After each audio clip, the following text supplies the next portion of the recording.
Welcome back to the friendly confines of Phil Welch Stadium here in beautiful St. Joseph, Missouri, home of your St. Joseph Mustangs. We got 4th of July action tonight between the St. Joseph Mustangs and the Sedalia Bombers. Tyler Mundo alongside Charlie Marshall. And Charlie, Bombers come to town. What do we expect? Well, the Bombers, 12-14 on the year.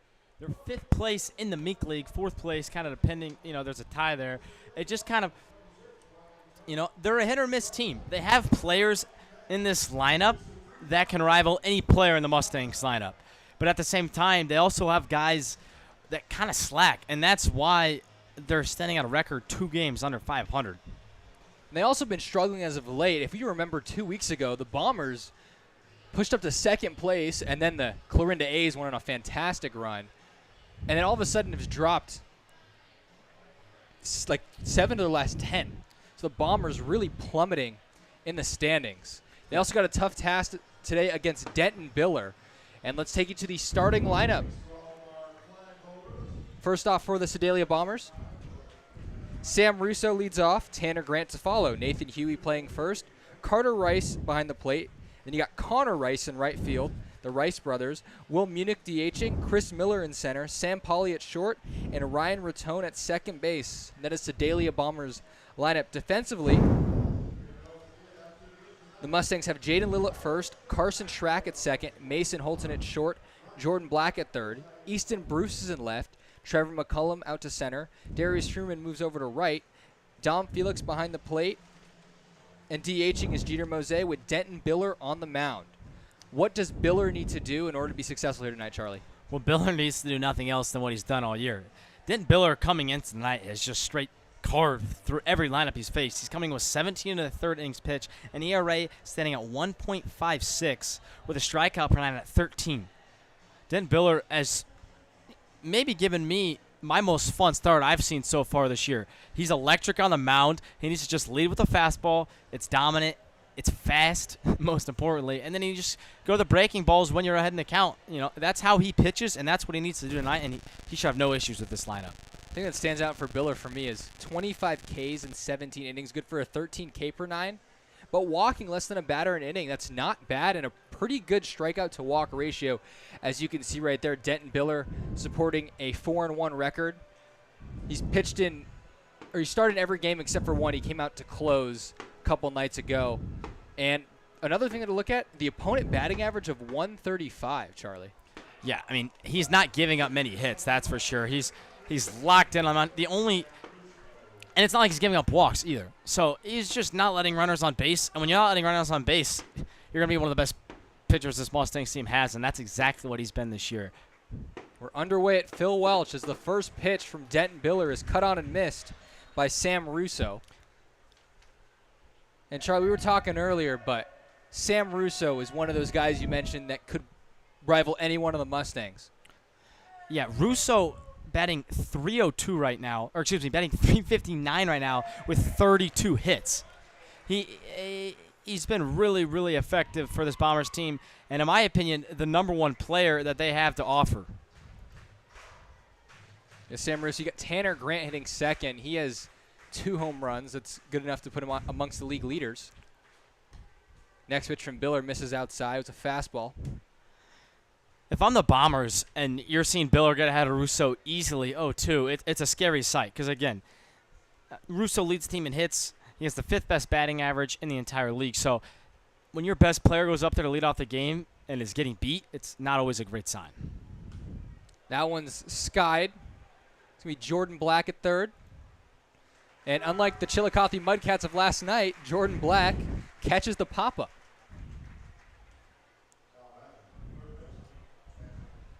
Easy play there for Jordan Black. That'll bring up Tanner Grant now.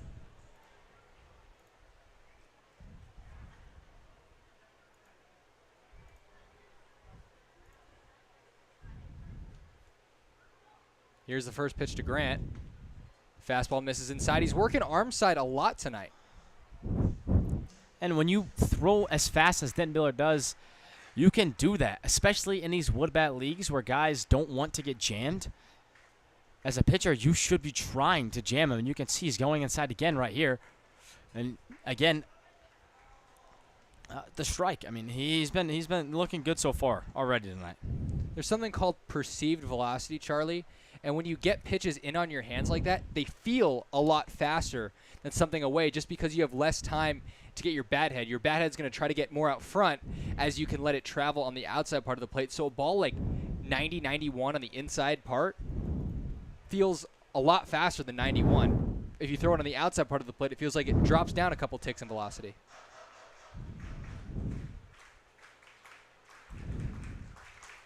That's why pitchers like to go high and in a lot of the times. It makes the pitch feel, very fast. That one ground to Mason holding it short. His first opportunity tonight. Bit of a high throw, but nothing Jaden Little can't handle. And Denton Biller quickly 2 up, 2 down to start the top of the first.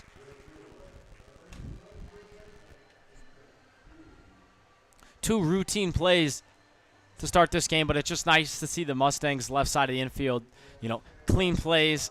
Sometimes those can lead to better plays later in the game. You kind of get in a groove. Don't the stress part of fielding a ground ball leaves you if you just once you get that first play out of the way. Swing and missing right there is Nathan Huey. Huey not having the most ideal start to the year as he's batting 194 with a 327 on-base percentage and slugging 306. And the reason why he's slugging a little bit more than his average is he does have one of the home runs for the Sedalia Bombers. It's not all that common to see a hitter at this level slug higher than their batting average. I think it's common at every level, Charlie. Really? Or, yeah, I don't know why I said that. Right? Here's the 0-2 from Denton Biller. Fastball misses high, so he went with the 0-2 high fastball, didn't budge. What do you expect to see from Biller here? I'd stick with the fastball. 1-2, it opens the door for the breaking ball, but when you throw as hard as Biller does, I'd keep going with it. See if Charlie's right. Here's the 1-2. He goes high. Umpire not ringing him up. A different umpire tonight than we've seen the last couple home games, which might be a good sign just from how those calls have been going. Yeah, I think, everyone here is ready for some fresh eyes behind the plate. Here's the 2-2 from Biller. Fastball misses inside. Dom Felix working behind the plate again. As we saw Kyle Hepburn, the last home game of last week, hit a home run but has not been in the lineup since. Dom Felix really working those legs here. Biller, he's gone with so many fastballs here in this at-bat. He set himself almost, it's a full count, and now he has to kind of go fastball again to a hitter who's seen so many fastballs already. Well, he saw that one really well as he's going to take it for strike 3. And Denton Biller makes quick work of this top of the first. We're going to head to the bottom half and see if the Mustangs can score first. Don't go anywhere on the St. Joseph Mustangs broadcast.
Tyler Bermundo and Charlie Marshall welcome you back to Phil Welch Stadium here this 4th of July.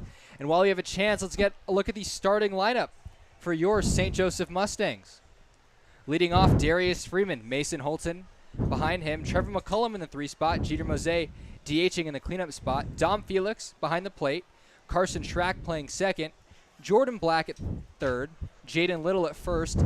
Easton Bruce is in right. And you just saw Denton Biller throw a 1-2-3 top of the first inning. As for the Sedalia Bombers, defensively, Nathan Huey's at first. Ryan Ratone at second. Tanner Grant at third. Sam Polly at short. The other Sam Russo in left. Chris Miller in center. Connor Rice in right. His brother Carter Rice catching. And he's receiving from Gavin Killian. Talk about Killian a little bit. He's the pitcher for the Bombers tonight as we get things going right here. Freeman takes a look, but takes that pitch outside. Gavin Killian, he started 3 games. He's thrown 28 innings with a 2-0 record, 2.25 ERA, a really low whip at 1-1. That one's grounded to second baseman Ryan Ratone on a tough hop, goes to a knee, but throws out Darius Freeman. The concern when I look at Killian's stats, all pretty good, is that opponent batting average, which sat at 345. That's extremely high. You know, as a pitcher, you want your opponent batting average to really be under that 240, 230 mark to look good. So an average over 300 is never a great sign, but he's clearly able to kind of pitch around it because the rest of his stats don't portray that opponent batting average. Well, Charlie, if I want to pull up those stats one more time, I'll show you the most astounding number from Gavin Killian is the 24-2 strikeout to walk ratio. So he doesn't have the highest strikeout percentage by any means. He's struck out 24 and 28. But walking 2 guys in 28 innings is absurd. Mason Holton going to ground that one to the shortstop, Sam Pauly. And now Gavin Killian quickly with 2 outs here in the bottom of the first. Well, we're seeing it already.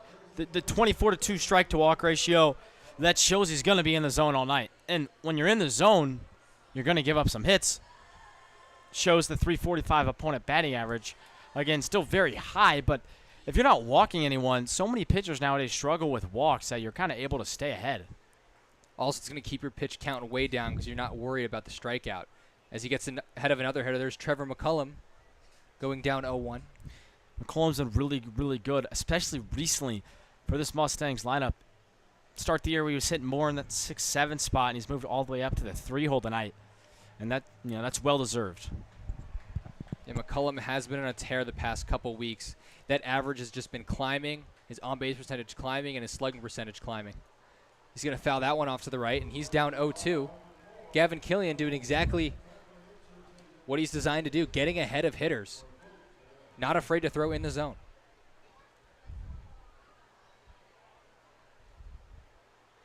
Killian gets set for the 0-2.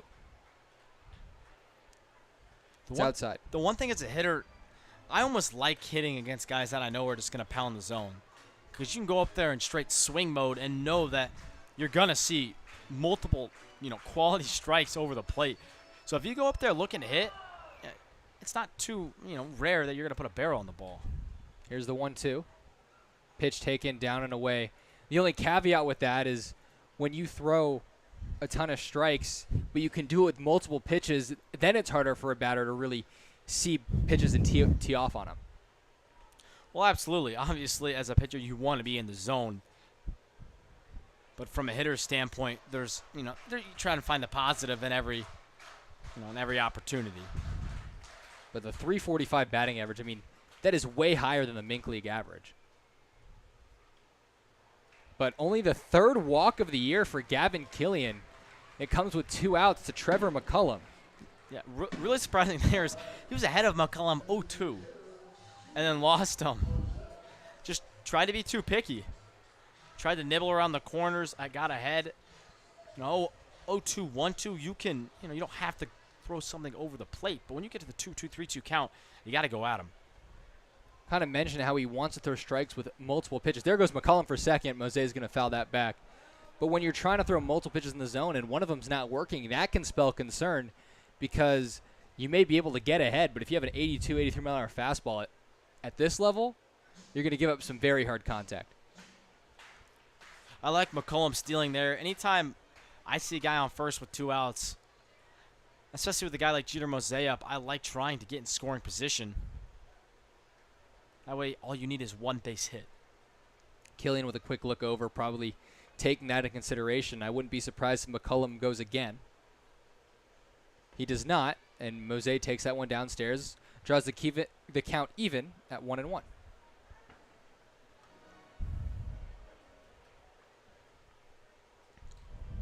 Jose's been one of those, corner pieces to this lineup all year. He's spinning. There goes McCullum. That one grounded toward the 5-6 hole, coming up with his Tanner Grant.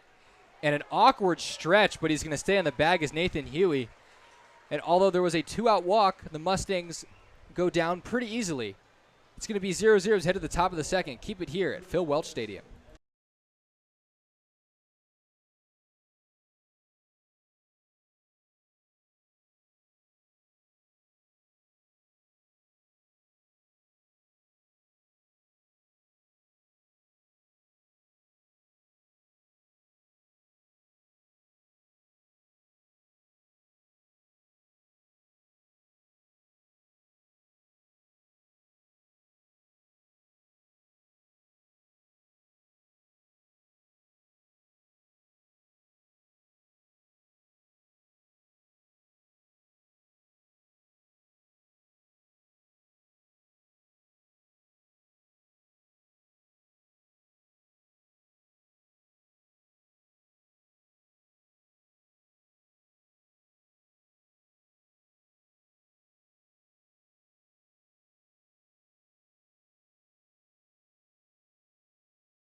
We got a 0-0 ball game in the top of the second inning. Leading off for the Sedalia Bombers is going to be Carter Rice with his brother Connor Rice to follow. Reminds me a lot of that Mustangs. Back-to-back brothers in the lineup. Just not tonight. No Bodenhausen bros, neither of them in the lineup. Surprising after how well both of them played last night. Again, it's trying to find different guys to play different positions. And on one hand, you have guys Darius Freeman, Jeter Mose, who typically play every night. But there's just so many infielders to go around. And when McCullum's in the lineup with Easton Bruce now in left field, probably has that spot on lock just because he missed so much of the beginning of the season trying to get his at-bats. That's going to kick out Noah Bodenhausen. Playoff time will probably be a different story. That's a good question, Charlie. If you were to make a lineup now for the playoffs of your best players, who are we putting at each position? Yeah, definitely some good discussion could be had there. I mean, I like, obviously Darius Freeman has to be in the outfield. I also like Noah Bodenhausen out there. He's been really solid here, but then there's so many other options. I like McCullum with how well he's been playing. It's hard not to put those three out there right now. The infield is where things get really shaky because there's been so many different infielders for this Mustangs team all year. I think first base should be a lock. Mose will probably play first, I would imagine. He's DHing tonight. And then you got in the infield, you got the third base, second, and shortstop. You could argue Truman Bodenhausen at second. I mean, Bodenhausen's been so good out of the 9-hole for the Mustangs this year. But at the same time, there's so many other options. Where do you put a guy like Carson Schmidt if Truman Bodenhausen's in the lineup? Carter Rice going to go down on strikes. Back-to-back strikeouts via looking for Denton Biller. And he's quickly got 4 up, 4 down here this afternoon. But like you were saying, you put Truman Bodenhausen at second. I would put Mason Holton plays a much better shortstop than a third base, and I don't know if I could put him at third. Carson Schmidt could probably play third, though. I would put Track or Schmidt? I'd put Schmidt. It's funny because Schrack is going to Arkansas, probably the most prestigious school out of any of these guys in the Mustangs roster, but hasn't shown it enough to where if you're going based off this season, I don't think Schrack gets the bid. I mean, but with how he's going, he will play in every game, so and well deserved. He's a really good player. And then I would say catching, you got to go with Felix and probably Hepburn DHing or vice versa. Yeah, both those guys can swing it so well. And who would you want game one? Like if you have to, maybe not game. If you had to pick one guy in the rotation to start a game, who would your pick be? I mean, for me, it's probably the guy we're watching right now. I think Denton Biller's just done it so well all year. But I mean, Roy Holcomb, shaky start last night, but he's been so dominant all year. And then Aaron Harrington's the other, shining star. It's tough, man. Head coach Johnny Coy, that's why he's the one getting paid. Yeah, you also got Sam Pitts in the mix as well. I mean, really, with the Mustangs, you can't go wrong with any of their starters. That one's chopped to Mason Holton. And a strong throw is going to throw out Connor Rice. So Will Munich with the chance to get the first hit for the Sedalia Bombers.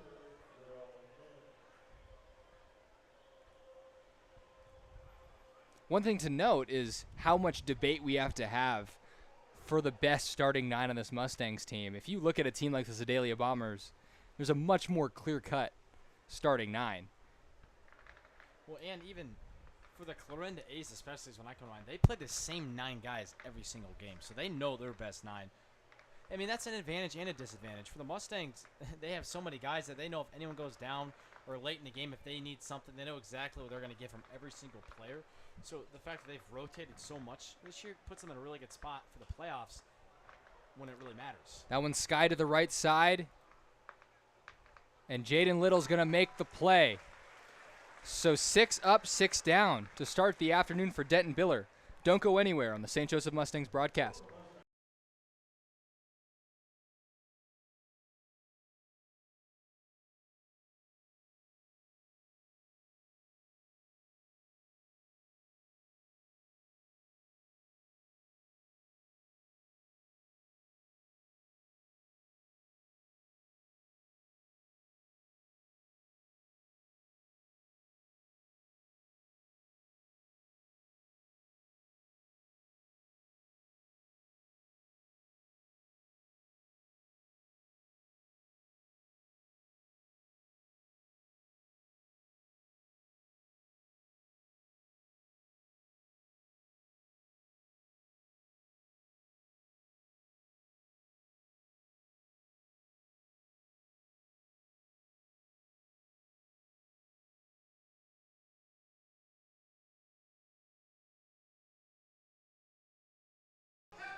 This free broadcast of tonight's game is brought to you by Caleb Wells and HLC Insurance, located here in St. Joseph.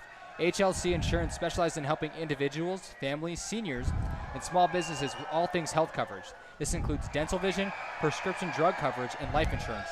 To schedule a free consultation, call 816-273-4216 or visit hlcinsurance.com today. That's 816-273-4216 or visit hlcinsurance.com today.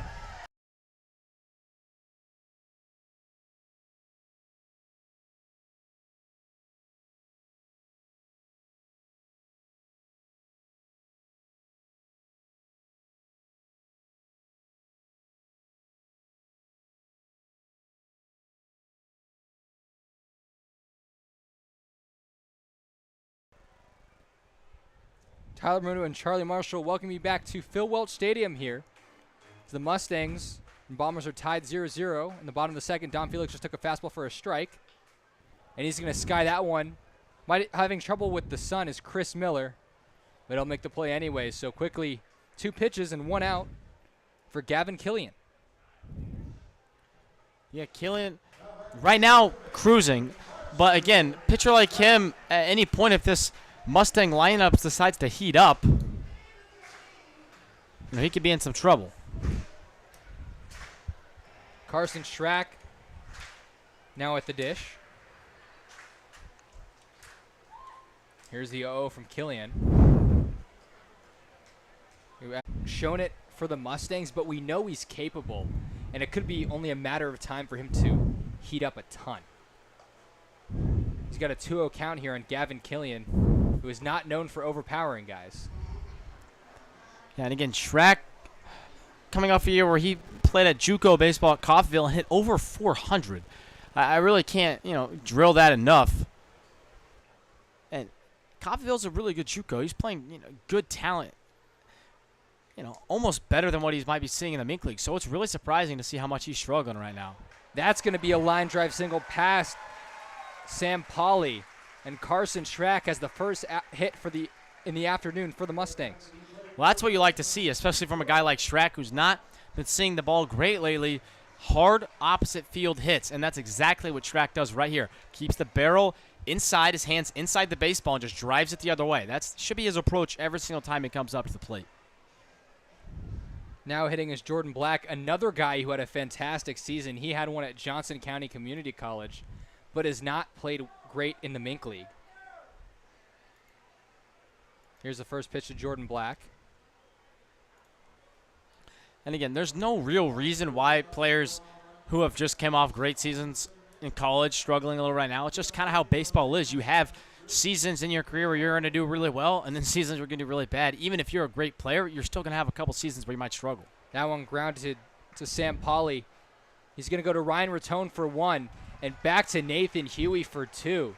So Gavin Killian, in less than 7 pitches, gets out of the second inning unscathed. It'll be 0-0 as we head to the top of the third. Don't go anywhere on the St. Joseph Mustangs broadcast.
Welcome back to the friendly confines of Phil Welch Stadium. Denton Biller, so far so good. 6 up, 6 down as he's slated to face the 7, 8, and 9 guys for the Sedalia Bombers. Leading off, Chris Miller.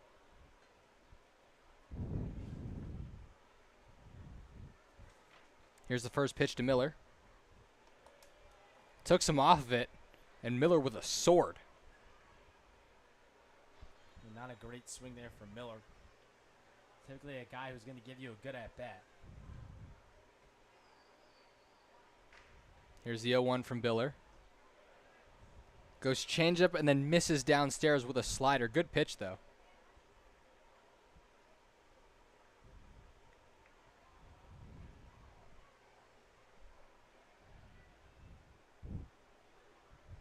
Here's the next pitch. Fastball misses away.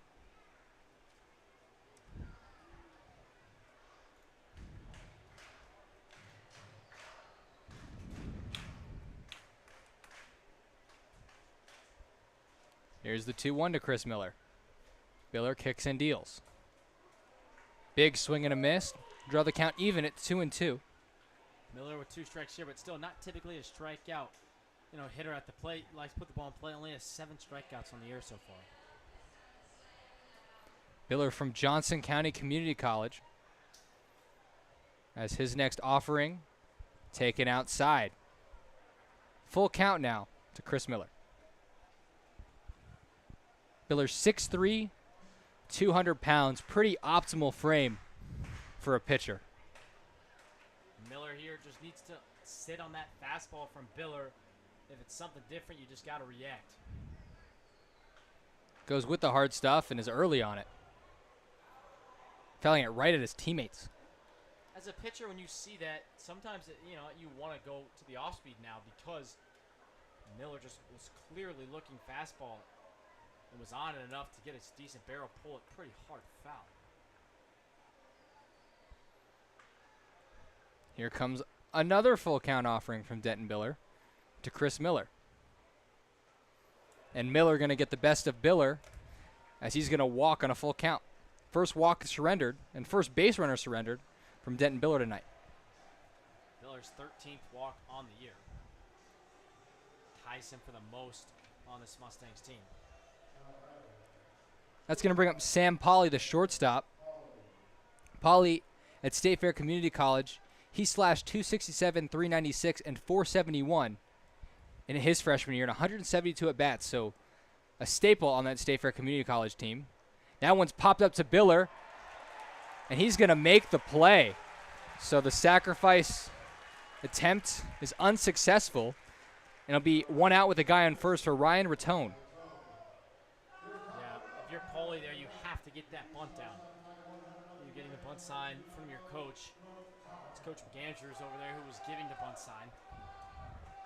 Trying to get a runner in scoring position for the 9-hole and then the top part of your order really lets the team down if you're not able to get that down. Even if it's not down the first or third base line, in a sacrifice situation, if you can just get it down, typically it will do the job. Swung on is Rattone. Going back on it is Freeman. Lays out and can't make the play. McCullum going to go grab it. And the runners will stay in scoring position. It'll be second and third for the top of the lineup for the Sedalia Bombers on a double from Ryan Rattone. A good piece of hitting from Rattone there. Knew exactly what he was trying to do. Not trying to do too much. Just caught a nice barrel out to right center field. And he's standing at second with one of his first extra base hits on the year. Sam Russo, another guy from State Fair Community College. The Bombers have 5 guys in their starting lineup who all either have attended or still attend State Fair Community College. What guy in the Mustangs is at State Fair Community College? Ooh, it's someone who plays a good amount. Am I correct on that? More or less. Is it a pitcher? It's not a pitcher. He has the lowest number on the team. I'm not sure. Who is it? It's going to be Logan Miller. Ah. At least I hope, because I'd sound really stupid right now if it wasn't. Here's the 0-1 to Sam Russo. Fastball in on his hands. He cuts through it. Thank goodness, it's Logan Miller. Number 2, Logan Miller. You're correct.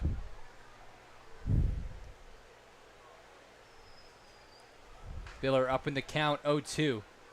Strikeout would be huge for his team right here. He's going to step off, make sure him and Dom Felix are on the same page.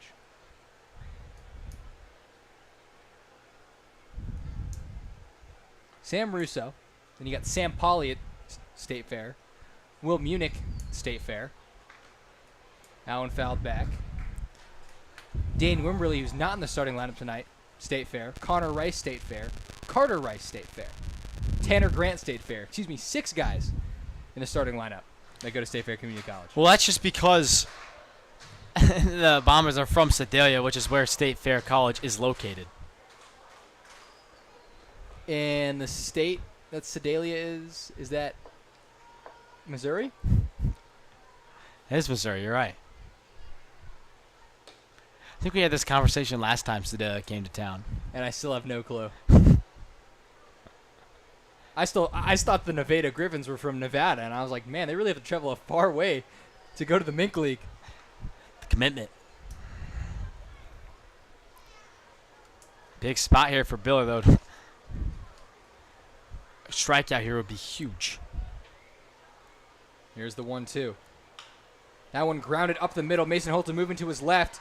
Gets it on a hop. And a good play from Mason Holton, but an RBI ground out for Sam Russo as the Sedalia Bombers are up 1-0 here in the top of the third. Russo coming in tonight already led his team in RBIs, so he's going to add to that total with that ground out right there. It's going to be his 17th RBI on the year. Sure, we'll have to look up the stat at the break, but out of the last 10 games maybe, how many times have the Mustangs scored first? Yeah, not a lot. They tend to fall behind early, which, I mean, look, they like to come back. They like to put on a good show for these fans here, and it's a packed house tonight. Yeah, 4th of July game. What better place to be in St. Joseph than Phil Welch Stadium? Here's the 1-0 to Tanner Grant. That one lined. Battling the sun is Trevor McCullum, but he's going to bring in that play going back into his left, not before the Sedalia Bombers strike first with a 1 spot in the top of the third. We hit at the bottom of the third. See if the Mustangs can come back. Keep it here at Phil Welch Stadium.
Jaden Little to lead off here in the bottom of the third. Mustangs gave up a run in the top half. And as we mentioned, have found themselves behind in a lot of these games, especially the home games, but have found ways to come back. First pitch from Gavin Killian, taken for a strike. Jaden Little hitting .250 on the year. OBP is at .358, but only slugging .279. That one's grounded to the second baseman, Ryan Rattone. And Gavin Killian doing exactly as advertised. No strikeouts yet, but very efficient and getting these Mustangs hitters out.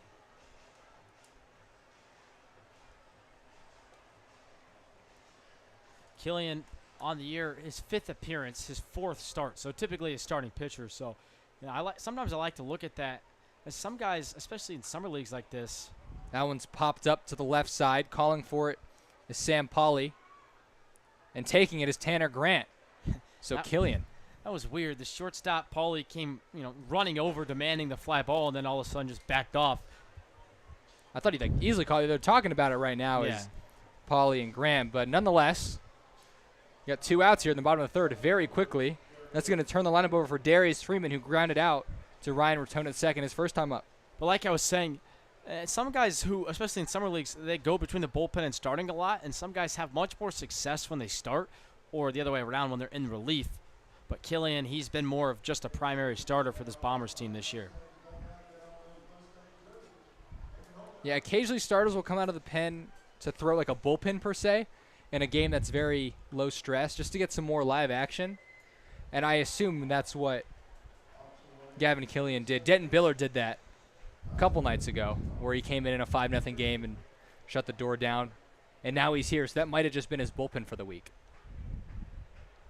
What also just in games like this, sometimes starters get kind of overlooked in a sense of just other guys have to get starts, but Biller's still trying to stay fresh in a sense to where he's still going to be good to go, as they knew he was going to be starting against the Bombers, but want to make sure his arm is ready to go.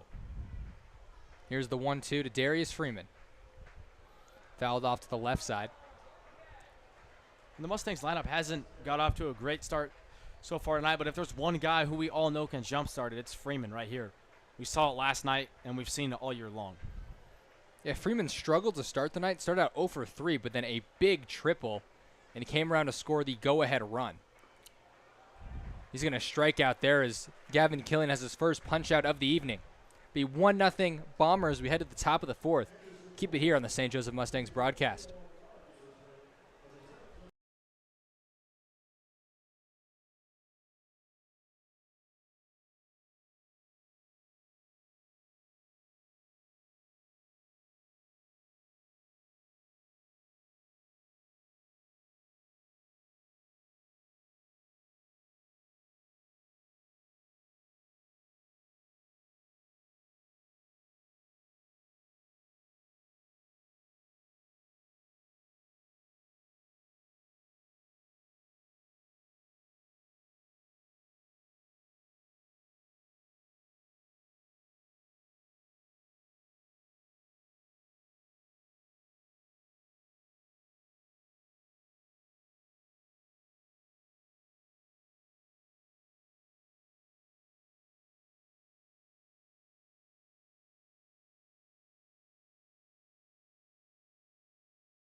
Fourth, looking like a low-scoring game, and that's what we're going to get with the St. Joseph Mustangs. With that, let's take a look at the ERA leaders. Mustangs currently lead the Mink League with a 2.96 ERA, team ERA that is, and way ahead of second place, the Jefferson City Renegades. Bombers are in fourth place. They're really middle of the pack in everything. We'll get to other stats, but really middle of the pack in stolen bases, middle of the pack in team average. Have one guy who's in the league leaders for home runs, but a team that has just been average, best way to put it this season. Yeah, I mean, that's why they're fifth place in the Mink League.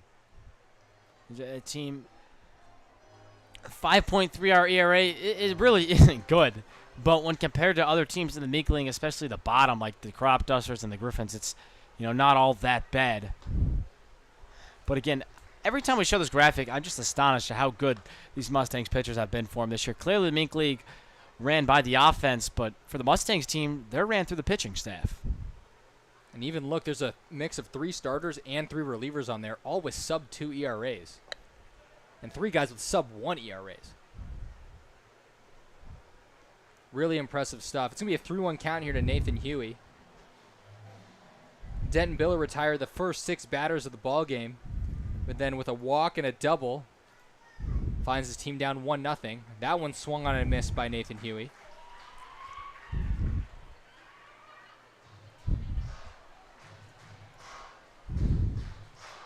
His first at bat, he went down looking and was the first strikeout victim for the Sedalia Bombers. Biller trying to do it again.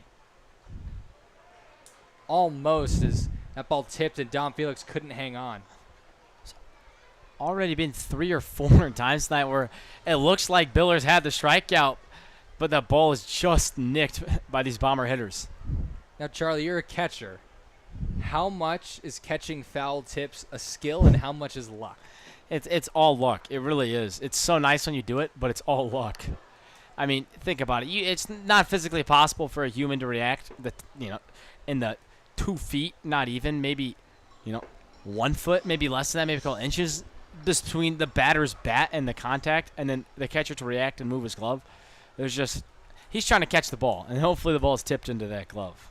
Then why do catchers get so frustrated when they can't catch? I mean, it's frustrating because you're always so close, right? It's off the tip of the glove. It's like, oh, you're right there. But you really, again, there's almost nothing you do about it. I mean, there's a very rare situation where you see where the ball might get tipped off their glove and then popped up, and then the catcher's over here making a diving play to get a drop for a strikeout. Obviously, that's a little bit of skill, but for the most part, it's all luck. Here's another full count to Nathan Huey. And another ball fouled off to the left side. Jordan Black going to have a look.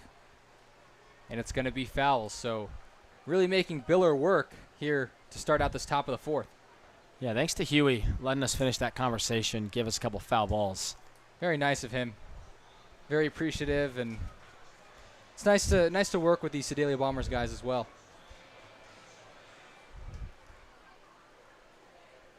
Another full count offering. And it's going to be the second time Nathan Huey has gone down looking. Denton Biller's third K of the evening. All of his Ks have been looking. That's interesting because Biller, a guy typically going to get guys swinging just because of how effective his stuff is. But tonight, a bit of a different story. All of his strikeouts on fastballs. Maybe he's pitching backwards today. First pitch breaking ball. Come back with the fastball. Charlie, as a catcher, what's the strategy when you like to pitch guys backwards? Well, it's just kind of to keep them honest. You know, I like to, mix it in, especially to the better hitters in their lineup, because typically the best hitters in the lineup can hit a fastball really well. And so especially when they know it's coming, and then you start maybe second time through the order, you start to really mix it up, and all of a sudden you're throwing a lot of first pitch curveballs. They can't go up there and sit in dead red fastball. They have to kind of think, it makes the job a lot harder for the hitter. Here's the 2-0. Third straight breaking ball and a third straight ball for Denton Biller. I do like mixing it up and pitching backwards, but right now, throwing 3 straight breaking balls doesn't make a ton of sense, especially for Biller, who has such a strong fastball.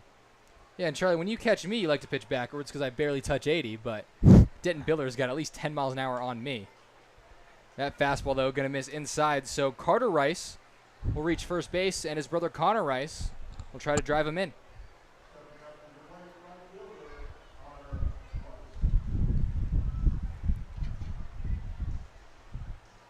Going to prompt a mound visit from the pitching coach.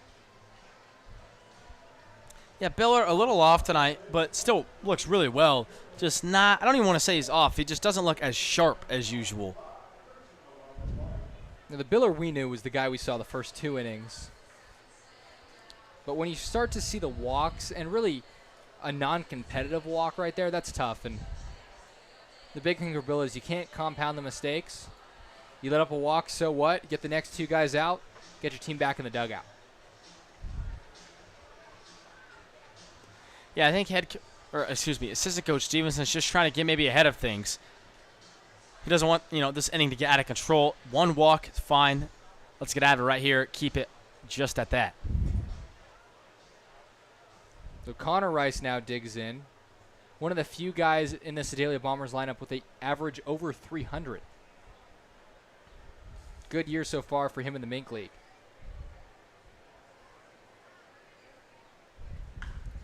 His average is going to dip here. That one's skied. Mason Holton going to call for it. And on the bobble, it's going to drop. So doesn't mean much for the situation. They're just going to swap base runners, as Connor Rice will be at first, and Carter Rice is going to go back to the dugout. Yeah, the sun giving Holton some fits right there, but doesn't seem to matter, as obviously kind of got lucky right there. Now, what you can say is maybe he did that on purpose to exchange runners. You've got a really slow guy at the plate, but that was Carter Rice at first, who was the catcher, so probably not intentional there. Yeah, I mean, you guys can see Holton right there, despite the glare. I mean, he has his hand in front of his face. That sun is almost behind him, or behind the stadium, but it's still definitely affecting him in his play at shortstop. It's always at Phil Welch. Usually the first hour is where guys struggle. Beginning of the game, it's pitchers have a tough time with the throwback to the catcher. And then as you get deeper in, the shortstop and the center fielder have a little bit of sunlight. We've had more overcast lately, so it's been, not as big as a concern, the sun, but now, great 4th of July weather. Temperatures up into the 90s today. It's crazy to think that it was thunderstorming last night. Yeah. I mean, that's how it is here, Tyler. In the Gotta get Midwest? used to that in the Midwest. See, California, it does rain. We get a good amount of precipitation, but we don't really get the cold weather. We maybe get lows of like 50. That's not that far off from Kansas. I mean, just -20 this year was pretty nice. I could have gone to that playoff game, the Chiefs playoff game against the Bills, with the snow game. Mm-hmm. In Tickets were Buffalo?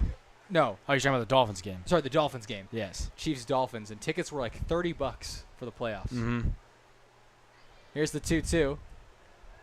Checking a swing as well, Munich. So Connor Rice will get a head start at first on this full count offering.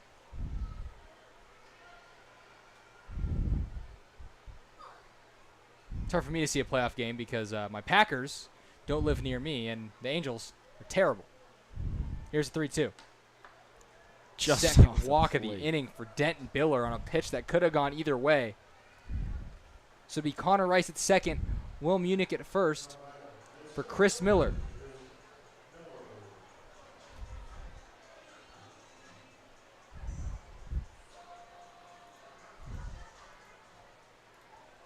Chris Miller batting .226 on the year with a .385 on base and a .290 slugging.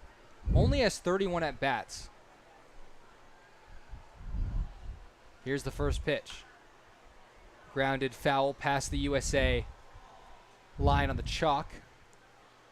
And the bases again are red, white, and blue. Kind of a nice touch here for 4th of July. It really is. I do enjoy looking at it. Just for the weekend. I kind of dig the red, white, and blue any day. Maybe, red and white and black for the Mustangs next week. It's not a bad idea at all, actually. Especially for how this team is represented, all the theatrics and stuff. It's kind of a nice touch if we went red, white, and black. Here's the next pitch from Biller. Good changeup. Had Chris Miller way out in front. And despite Biller walking 2 guys, still no one moving in that Mustangs bullpen. Just kind of credit to how effective Biller's been this year and how much trust this coaching staff has in him.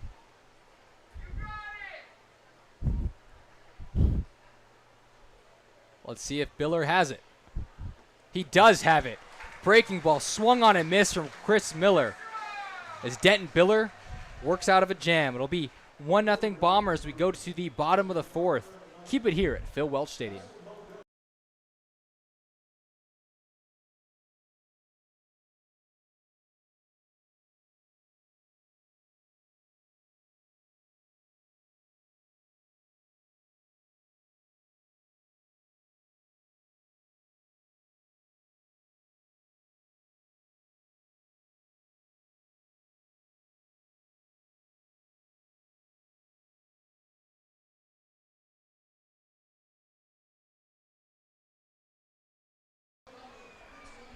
This free broadcast of tonight's game is brought to you by Caleb Wells and HLC Insurance, located here in St. Joseph. HLC Insurance specializes in helping individuals, families, seniors, and small businesses with all things health coverage, including dental, vision, prescription drug coverage, and life insurance. To schedule a free consultation, call 816-273-4216. Again, that's 816-273-4216, or visit hlcinsurance.com today.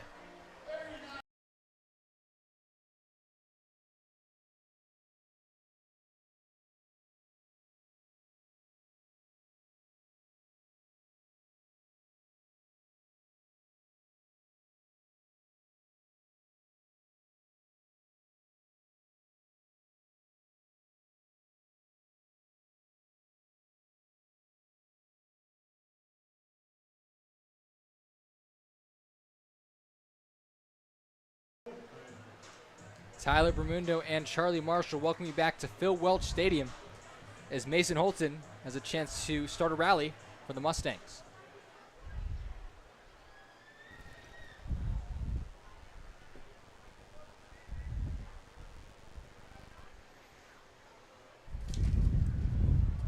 Here's Gavin Killian's first pitch to Mason Holton. Breaking ball taken in there for a strike.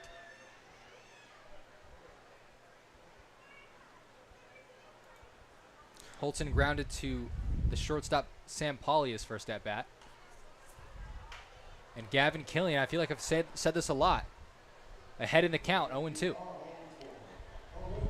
And if you look out of the field, it's funny how 10 minutes makes all the difference in the world. As now the sun's back way into center field. The shortstop's having no issues with the sun at this point. Pauley's not even worried about it, whereas 10 minutes ago Holton was, dealing with the worst of it. Holton taking that pitch upstairs. Holton's been hitting better as of late. He's got that average up about 20, 30 points from where it was, and that's always great to see. Holton does have a home run on the year. He takes that one outside. The other thing with Holton is, and why he's hitting the 2 spot today, is the high on-base percentage. A guy, no matter how it's going at the plate, he's just going to find ways on base. That one fouled off. Nathan Huey going to take a look, but runs out of room as that one placed perfectly in the Mustangs dugout. A souvenir from one of those Mustang players. Souvenir that goes straight to the umpire. I do think you can keep foul balls, though, here at Phil Welch. You can, as long as they're not hit to the players. That would be a good point. Like that one just was. Another pitch from Gavin Killian. Breaking ball, that one fouled off over the Mustangs dugout. And it looked like it hit the light fixture out there. Rolls back into play. Holton, no matter really what happens here to this at-bat, the first time we've seen a hitter, give Killian a long at-bat. He's fouled off multiple pitches in a 2-2 count. He's finally making Killian pitch a little bit, which is what the Mustangs have, yet to do so far in this one. I would say Holton has seen more pitches than Dom Felix, Carson Schrack, and Jordan Black combined, the guys who came up in the second inning. Another foul ball. This one going to stay in play, and making the play is Nathan Huey. Again, still one of the better at-bats we've seen tonight off Killian, just battling. Holton doing a pretty good job, seeing pitches. Now with Gavin Killian, a guy who's rolling, would you want to get someone warmed up because he's not a pitcher that dominates per se? You think the Mustangs will figure him out? No, I mean, it's really... That one hit out to right field. Connor Rice, who's playing towards center field, has a long run, but makes a nice play, crashes into the fence.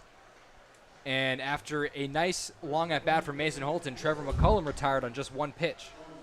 Yeah, I mean, to answer your question from earlier, you can't, especially in a game like this where you're not, it's not a playoff type of game, there's just no reason to even think about getting the bullpen going. And no one's in that Bombers bullpen.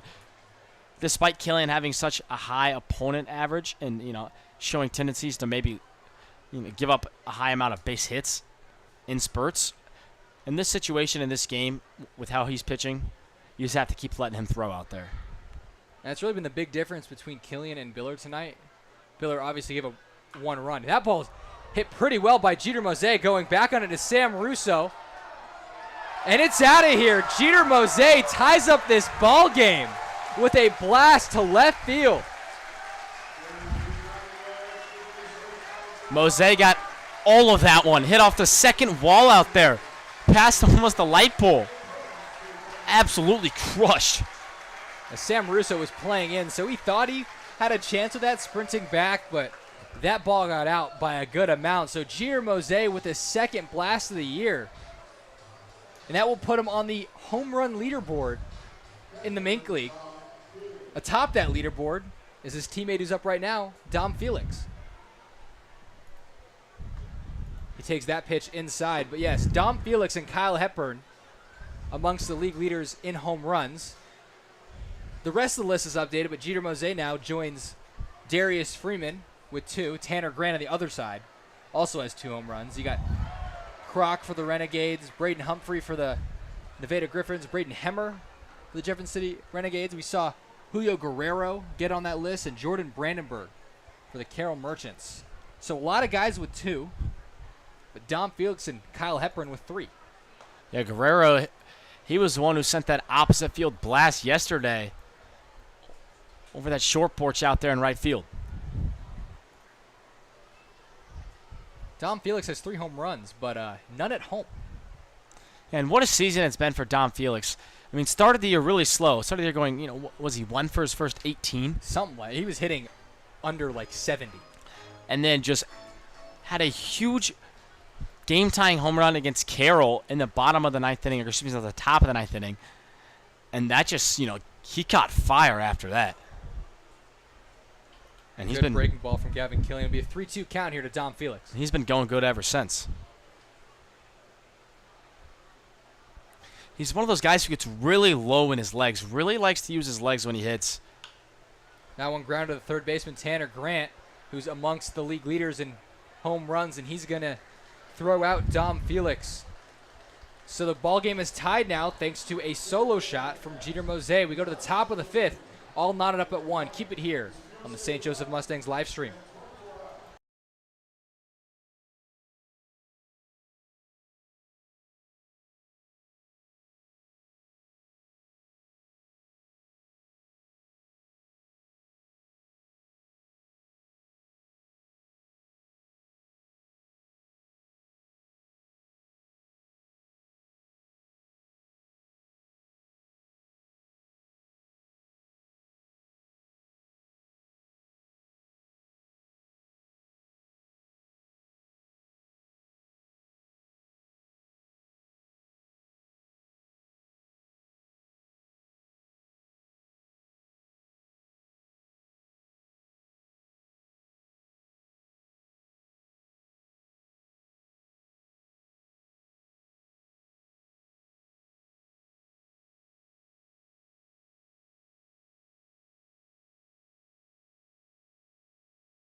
Shortstop Sam Pauly digs in with this game now tied up at 1. Jeter Mose with a home run in the bottom of the 4th inning. And Denton Biller not having to pitch from a deficit. Here's the first pitch to Sam Pauly. Breaking ball in there for a strike.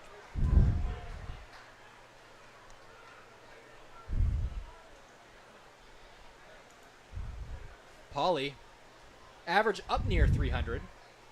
OBP in the 373 mark. That one hop to Holton, falls down to a knee. Gonna need a strong throw. But the throw is not in time. Sam Pauly hustling down the line. And it'll go down as an infield single for the Sedalia Bombers shortstop. Yeah, that one just a tough hop for Holton, who gloved it cleanly, but the hop knocked him back. And it took him a second to gather himself, get on his feet, and make a good throw, and that was the difference maker in that play. And I would argue Mason Holton did do the right thing there, because he could have olayed it and tried to pick it, and he would have had enough time. But if that gets by you, there's a chance with Sam Pauly hustling down the line, he gets 2. Mason Holton, if he didn't glove it, would at least bodied it and had a chance, which is fortunately not the way he wanted it to go.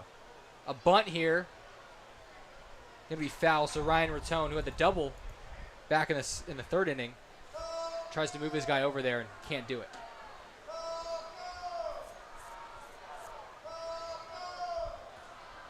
Last time it was Pauly not getting the bunt down. This time it's Rattone. Although a little different situation is Rattone bunting it foul than bunting it in the air to the pitcher. That's a better miss, if you would call it. Yeah, I was going to say much worse of a bunt. Squares away again. Biller with a fastball. This one bunted to the first base side. Biller going to have to make a play, and he does. Going to third is Sam Polly, a smart play because Jordan Black crashed, and there was no one covering third. Yeah, Mason Holton went to second base. In this kind of situation, he needs to be sliding to third base. If you're going to get the out at first and your first baseman is staying home, then Holton needs to go to third. If your first baseman crashes, then that's when Holton would go to second base. But just miscommunication from the entire Mustangs infield, and it makes Holton look bad. I'm assuming Carson Schrack was, where was he? Schrack was we had two guys at second base. Second. Gotcha. And that's something you can argue they don't have practices, so they don't work on bunt defense, but it's pretty common sense. If you see your third base crash, you go that way. The simplest way to put it is you go where there is no one. But if you see Carson Schrack at second, if you're Mason Holton, you gotta break for third. Now when it out to center field, going back on it is McCullum.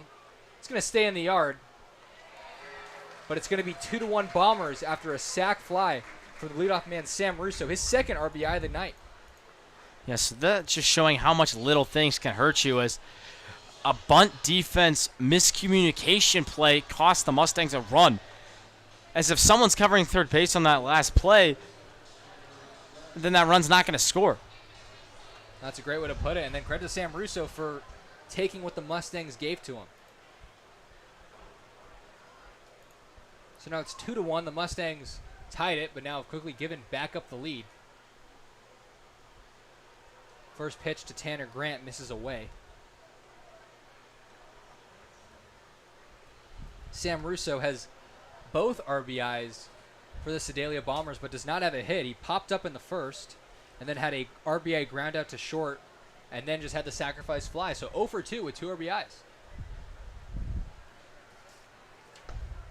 Big swing and a miss from Tanner Grant right there.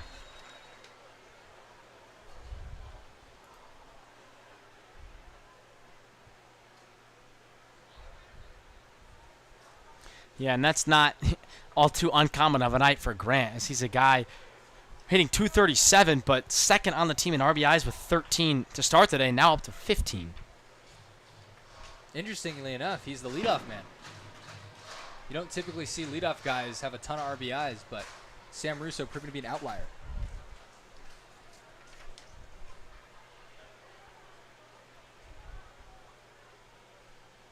Here's the 1-2 to Tanner Grant. Fastball grounded to Carson Schrack at second. And he's going to make the play. So it'll be 2-1 Bombers as we head to the bottom of the fifth. And it's trivia time. We come back. Tyler Mundo and Charlie Marshall on the St. Joseph Mustangs broadcast.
2-1 Bombers as Carson Schrack going to lead things off for the Mustangs. And Charlie, it's everyone's favorite time. Trivia time here. Phil Welch.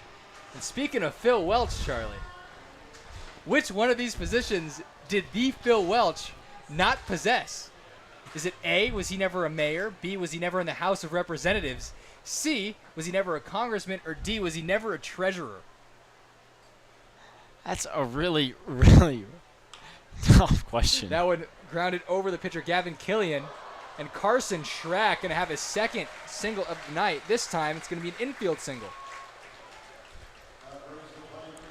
This is a really, really interesting question here from you, Tyler. I honestly am not exactly sure where to go with this. Can you give me any elimination? Well, I know he was a senator. I think. So I don't even. I feel like I might as well just take a dart and throw it at the board right here. I don't have a clue. How do you not know who Phil Welch was in his occupation? I mean, I know he was. You're a broadcaster for the Mustangs. I'm pretty sure I introduced Phil Welch's government reigns to you last night, Tyler. And that's exactly why I chose this trivia. Gave me some content. I'm going to close my eyes, and I'm going to throw a dart. And that's going to be at... I don't think he was ever a treasurer. Although, I'm going to go with it. I'm just going to rock with it. Oh! And Charlie just couldn't figure out that Phil Welch was in the House of Representatives, courtesy of his Wikipedia page. Shows you how much I knew before this trivia, but I don't know why. I was trying to figure out some sort of unique broadcast question, and that's what we went with. Well, so Phil Welch. Shout out to Phil Welch and all his duties to St. Joseph, Missouri, and our beloved country on this, Independence Day. Another look over to first base. Carson Schrack gets dirty, gets those beautiful American flag jerseys dirty. Be a 1-1 count here to Jordan Black. He ran into a double play his last time after Schrack hit a single. Trying not to do that again. Pitch taken upstairs. Jordan Black in a good hitter's count. Yeah, unlike in his last at-bat, instead of falling behind, he's getting ahead here. Ahead 2-1. Lets Black breathe a little easier at the plate.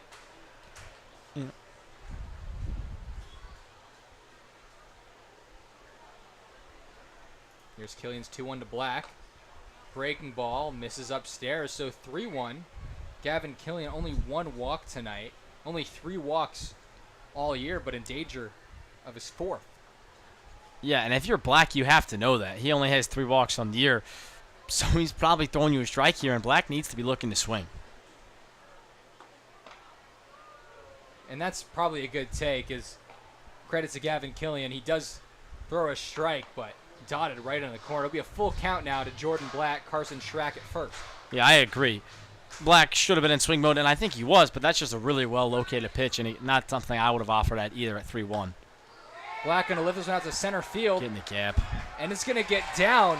Black looking for 2. Schrack going to go to third, plays at second.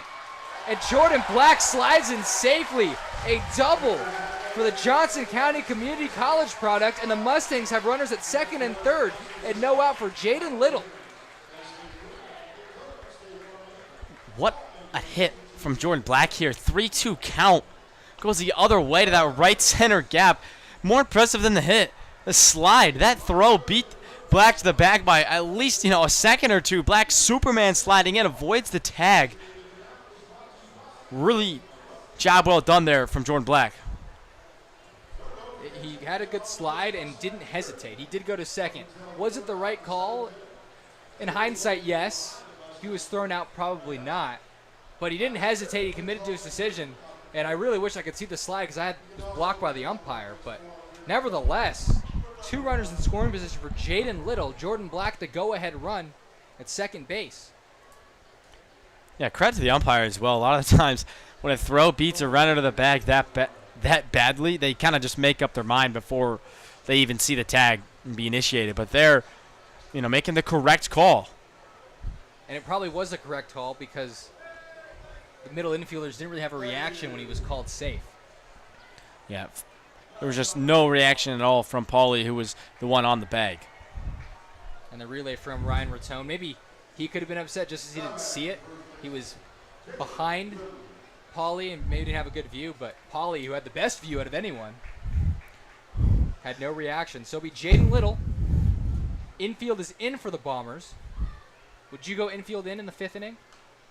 I mean, the Bombers winning in this situation, I don't agree with the call. You're in a position where even if you give up a run, you're still not losing, and we're so early in this game. But, you know, Coach McAndrews out there making a decision. He's going to go with his gut, bring in the infield. Do you feel differently about that?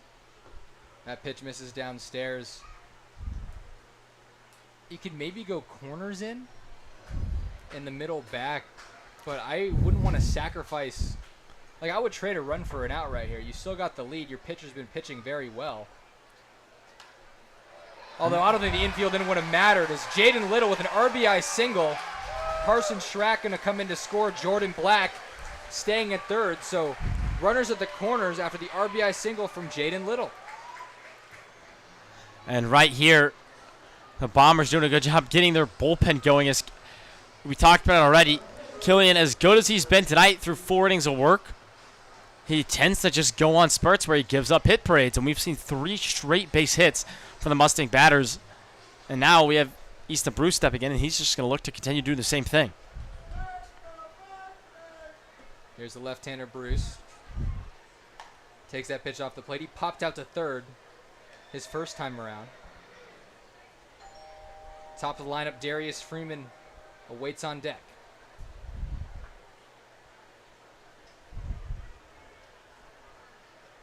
That pitch from Bruce hit pretty well out to center field. Going back on it is Chris Miller. He gets to the track and makes a play, but it'll be a sacrifice fly for Easton Bruce, and the Mustangs have a lead 3-2. Yeah, that ball was absolutely crushed from Easton Bruce. Unfortunately for him, he hit it to the deepest part of Phil Welch. Hit that ball about 390 feet. That ball was squared up from Easton Bruce. He pulls that. Another 20 feet, it's probably gone. He pulls that all the way, and that ball's onto the street behind Phil Welch.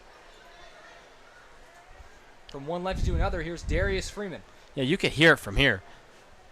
That ball sounded a little different off the bat than what it usually does. And that's a confidence booster for Easton Bruce.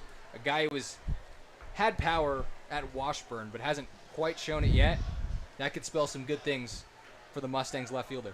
Well, and even in a situation where sometimes when you're, not off to the best start like Bruce is right now, sometimes, when you hit the ball as hard as he just did and it's an out, it can be very frustrating. But in this situation, he's able to take a little bit deeper breath as he still gets the sac fly, doesn't hurt the average. He gets an RBI for it and gives the Mustangs the lead.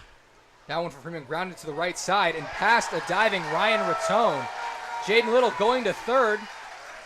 Freeman going to look to second after the throw gets away from Sam Polly. So a single from Darius Freeman and some defensive mishaps.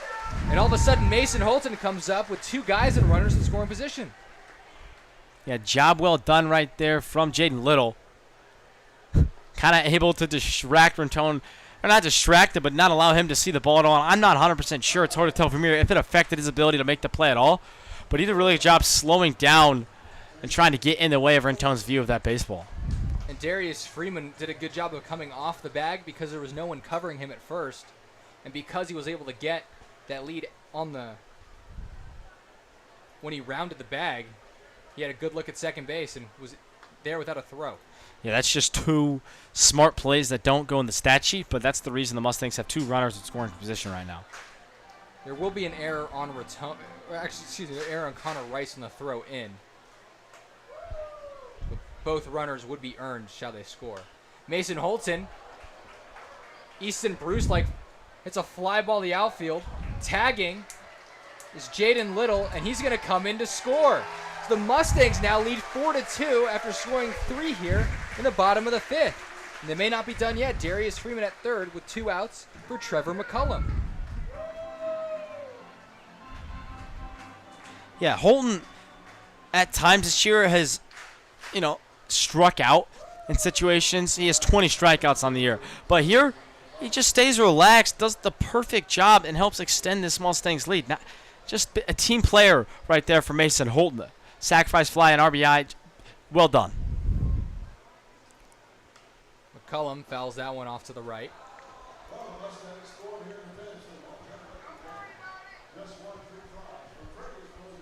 Now with 2 outs, we're going to need something different than a sac fly from McCullum here to get this running. Big hole up the middle. The second baseman, Ryan Rattone, shaded pretty far to the left. Yeah, it's an interesting decision, especially against a right-handed batter like McCullum. And why is he shaded to the opposite field when you got a guy like Gavin Killian who doesn't throw particularly hard?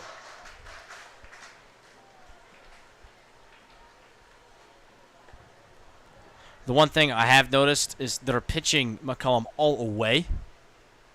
So, you know, sometimes fielders, they will read where these pitches are coming in at. And typically when the pitcher's aiming away from a guy like McCullum, they're going to take it to the opposite field. Well, a good pitch is going to get Gavin Killian out of there, but not before the damage was done. 3 runs for the Mustangs. We'll have a new pitcher when we come back. 4-2 is your score as we head to the top of the 6th. Keep it here at Phil Welch Stadium.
Welcome back to the friendly confines of Phil Welch Stadium. Tyler Bermundo alongside Charlie Marshall. And while we have the chance, let's take a look at the Mink League standings, Charlie. Yeah, so the Bombers 10 games back, and that's what we're going to talk about real quick because, you know, there's not much they can do to really mount any push. They're just trying to stay in the playoffs. For the Mustangs, though, they keep that three-game lead on the Clarinda as Clarinda continues to win, so the Mustangs need to continue to do so as well. That win last night, the comeback win against Chillicothe, was huge. I mentioned it in the postgame last night, but Clarinda also winning yesterday. So, you know, just the Mustangs, especially when Clarinda wins, they need to get the win. But just in general, they need to keep winning because, I mean, you're looking at it, that, you know, first place in the Mink League is not exactly safe. And Clarinda will face the Mustangs 3 more times this season. So, if the A's do win out, they will take first place. Mustangs need to take at least 1 game, and going to do them help if they drop another one. That one's grounded. The second baseman, a nasty hop to Carson Schrack as Nathan Huey's going to get a single out of it. That's unfortunate. Phil Welch, a really well taken care of field, and you usually don't see hops like that. But there, just found some, a ball on dirt. It's going to do that sometimes. That'll bring up Carter Rice, and what we didn't mention is there's a new pitcher on the mound, Jace Johnson, for the Mustangs, who has been their best reliever this season. I mean, a reliever, he's been the best pitcher for this Mustangs team this season. Johnson of the year has just absolutely dealt every single time he's been called upon. 18 in the third innings pitched with an ERA at .49. Yeah, pretty incredible numbers for Jace Johnson. 20 strikeouts to 6 walks. And again, Johnson was a guy that I faced a lot in high school. And I mean, he's come so far from even just our senior year, which was just 2 years ago. I mean, his velocity is clearly up multiple ticks, and that slider looks just as disgusting as ever. He's going to try that slider, but that one misses inside. Now for Johnson, you said you faced him in high school. Was he always a guy who threw from that arm slot? Yeah, he's been submarine ever since I've seen him pitch. And he's always had success with it. He was a first-team all-conference pitcher. Well, that ball's hit pretty well into the gap. Easton Bruce diving and making the play, robbing Carter Rice of extra bases. What a play from the Washburn product, the left fielder for the Mustangs tonight. Easton Bruce. He'd up at the plate and in the field. Now the RBI lasting on the sac fly. A pretty hard hit ball from him, and that ball looked like it had extra bases written all over it. And Bruce, not the fastest left fielder, but really just knows how to man that position out there. Takes great routes to the ball, and we saw it right there. Any other route, he decides to take that ball, and he's not catching that. He's not making that play. I thought that was for sure in the gap, but he made ground up on it. That one hit to Holton at short. Might not have a play. He's going to go to first. And it'll Almost. be an infield single for Connor Rice, who doesn't run very well, but gets the infield single nonetheless. Rally appears to be taking some Mustang hats. You can see on the side of your screen right there. And in front of your screen now, as he's looking like Charlie Marshall's postgame show yesterday. Biggest Mustangs fan in the stadium right there.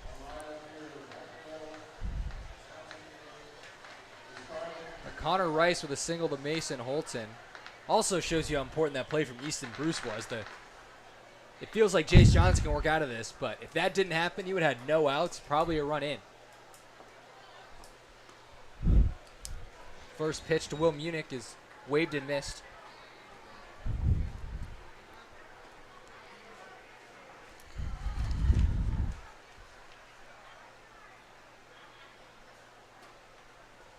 Jace Johnson's 0-1. Fastball misses inside.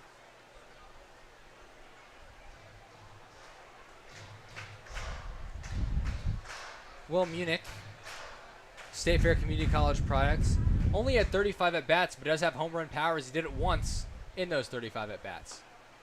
Ugly swing there as Jace Johnson gets him with a sinker. Be a 1-2 count to the 6-hitter for the Sedalia Bombers. Something worth noting is Jace Johnson, a guy who keeps a whip under 1. And whip typically shows how many base runners a pitcher gives up an inning. It's walks and hits an inning. That one just fouled. Obviously, there's other ways to get guys on base, but those are the two most common. So not a pitcher that we've seen pitch in traffic a lot this year. So it'll be interesting to see how, giving up 2 hits and a line drive out there to left field, how he's going to lock it in and try and get out of the inning without, giving up any runs. Yeah, a whip typically under 1-2 is very good. A whip under 1 is outstanding. And a pretty decent sample size. He has over 18 innings. Here's the 1-2. Fastball misses away. It'll be 2-2 count here to Will Munich. And the only pitcher who's pitched, a substantial amount of innings who has a lower whip than Jace Johnson is Mustangs closer Tim Teixeira. We might see tonight. He's the leader in saves in the Mink League with 5. That one hit out to Easton Bruce in left. This one will be a lot easier of a play. And Bruce Has the handle, no problem. So be first and second and 2 outs for the center fielder Chris Miller, who's 0 for 1 on the day with a walk.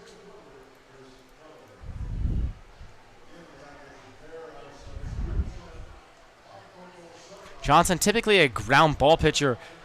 You know, a lot of pitchers are when they throw from that arm slot. That's because of the run on the ball. It tends to run down. But they're getting the fly out, and I don't think Johnson cares how he gets these outs. He just wants to get out of this inning. And Johnson with an 11.25 K per 9, so a lot of ground balls and a lot of strikeouts. Usually the way to pitch on the safe side. If you're a guy that gives up balls in the air, average might be lower, but extra base hits and home runs are much more prevalent. Quickly ahead in the count, 0-2 is Jace Johnson on Chris Miller.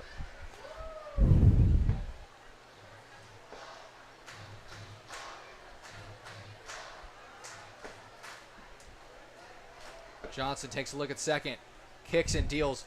Good slider, but not offering at it is Chris Miller. Good pitch, though, and it'll be a 1-2 count.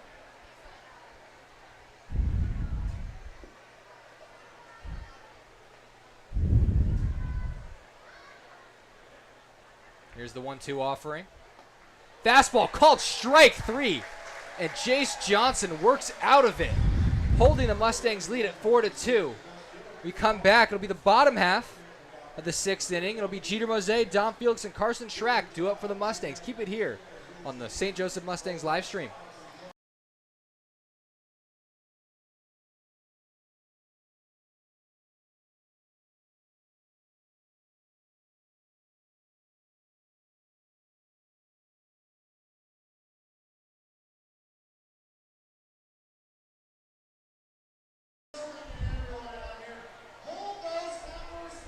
This free broadcast of tonight's game is brought to you by Caleb Wells and HLC Insurance, located here in St. Joseph. HLC Insurance specializes in helping individuals, families, seniors, and small businesses with all things health coverage, including dental vision, prescription drug coverage, and life insurance. To schedule a free consultation, call 816-273-4216 or visit hlcinsurance.com today. That's 816-273-4216 or visit hlcinsurance.com today.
Four to 2 Mustangs, bottom of the 6th. Jeter Mose digs in after homering his last at bat. A new pitcher for the Bombers.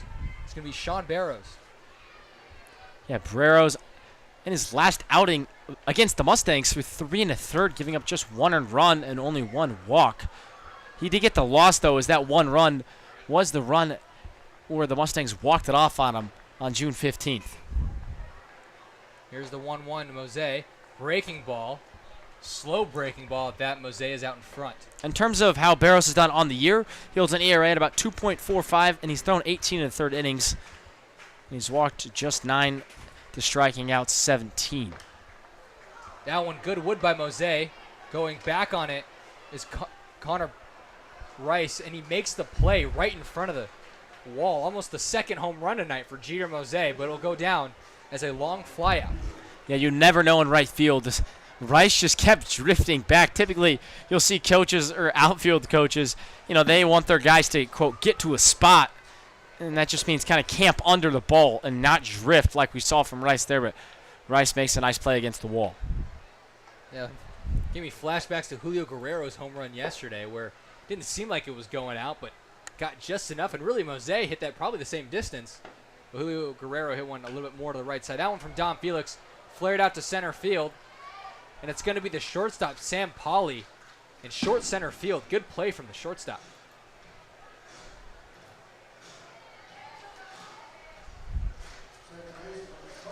Be Carson Schrack now in his walk-up song where everyone's getting the clapping going. Schrack 2 for 2 on the day. Good day for him. His average was 231 to start the night, but probably up around 250 now. First pitch in the dirt. For Gavin Killian, he went 5 innings, 6 hits, 4 runs, all earned, a walk and a strikeout. Pretty typical day for him. No walks, no strikeouts.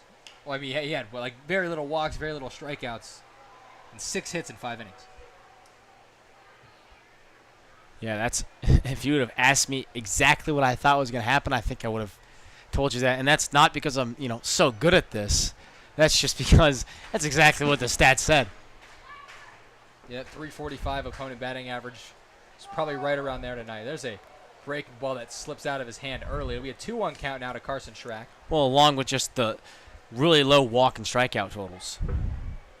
I guess 17 strikeouts in the air isn't all, too low. Or was it 24? It's 20. 20? Okay. But all I know is there was 2 walks going into the night. So he did allow a free pass, very rare for the starting pitcher, Killian. Here's the 2-2 to Carson Schrack.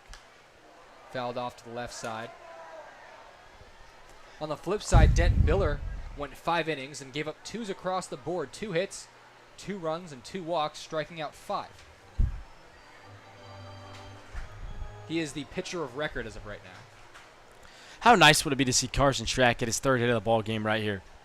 A guy, like you mentioned, struggling a little bit more than we thought he would. And there's his 3rd hit of the ball game, just like Charlie mentioned. Set that up perfectly as Carson Schrack 3 for 3 on the night with 3 singles. All hit pretty hard as well. He got away with one, I believe it maybe one infield single, but still, he's seen the ball well tonight. I would hope to see him in the lineup for the rest of this homestand because you got a guy that goes 3 for 3. That spells good thing for the rest of his weekend. Jordan Black, another guy who was struggling, but had a double in the 5th inning. Here's the first pitch. Again, a curveball probably touching 60 right there, but it's a strike anyway. Yeah, Barrows, he doesn't throw all that hard, especially the off-speed. But again, good stats on the year, so he knows how to get out. He knows how to get outs with what he has to work with. Here's the 0-1. This breaking ball a little bit faster, a little more lateral movement. Misses outside.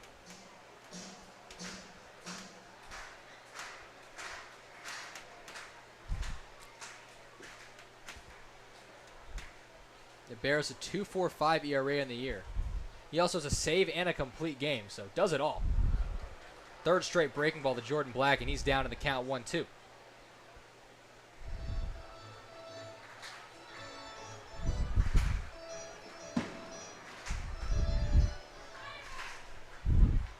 Carson Schrack at first, Jordan Black. I'd love another Jordan Black extra base hit right here.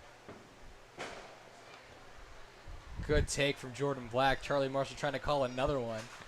I would have gone nuts if that happened. Jordan Black does have the power. 10 home runs and a 344 average at Johnson County Community College, a team that had a World Series push. Yeah, it's only a matter of time before he comes out of that shell. Big swing. And no dice for Jordan Black as Sean Barrows gets out of it. Be 4-2 Mustangs as we head to the top of the 7th. Keep it here at Phil Welch Stadium.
4-2 Mustangs as Bronco Witt takes over pitching duties.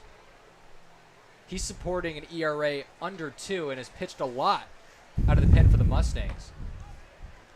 Yeah, Bronco Witt, 26 innings pitched on the year. That's second behind only Roy Holcomb, who just started last night. So before last night, Bronco Witt had the most innings pitched on this Mustangs team. Second in appearances, now tied with Michael and Franco with 11. We're really starting to feel the fireworks.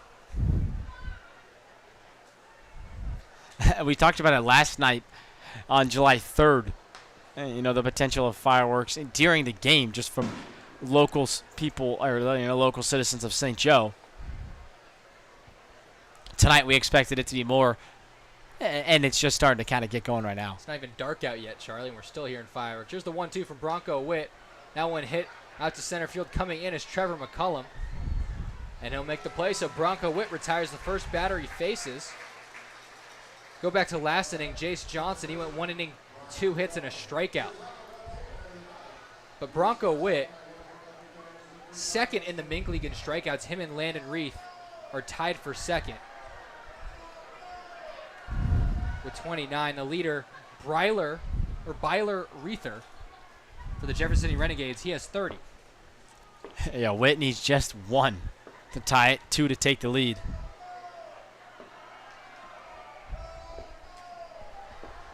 I'll bring up Ryan Rattone, is the taco hitter, but is not struck out yet. He doubled in the 3rd and had a sac bunt in the 5th.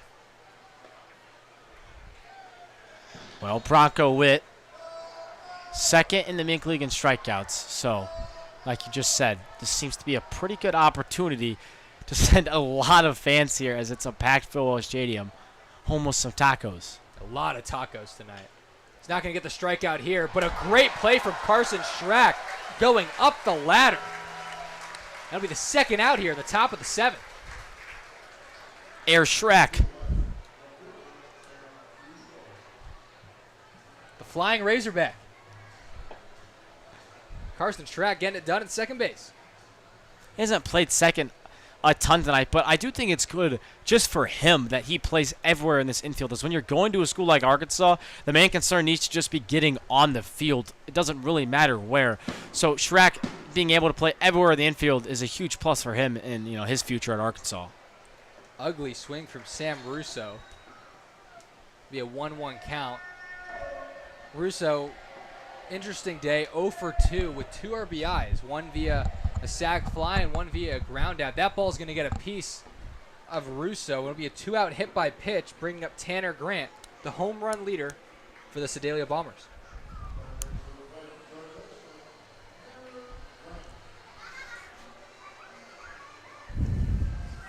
Grant 0 for 3 on the night. Is the tying run.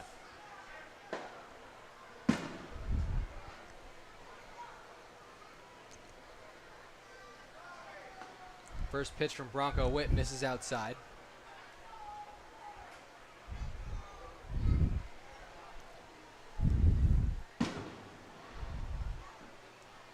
Grant takes that breaking ball in there for a strike. So back-to-back off-speed pitches, and the count's even at 1-1.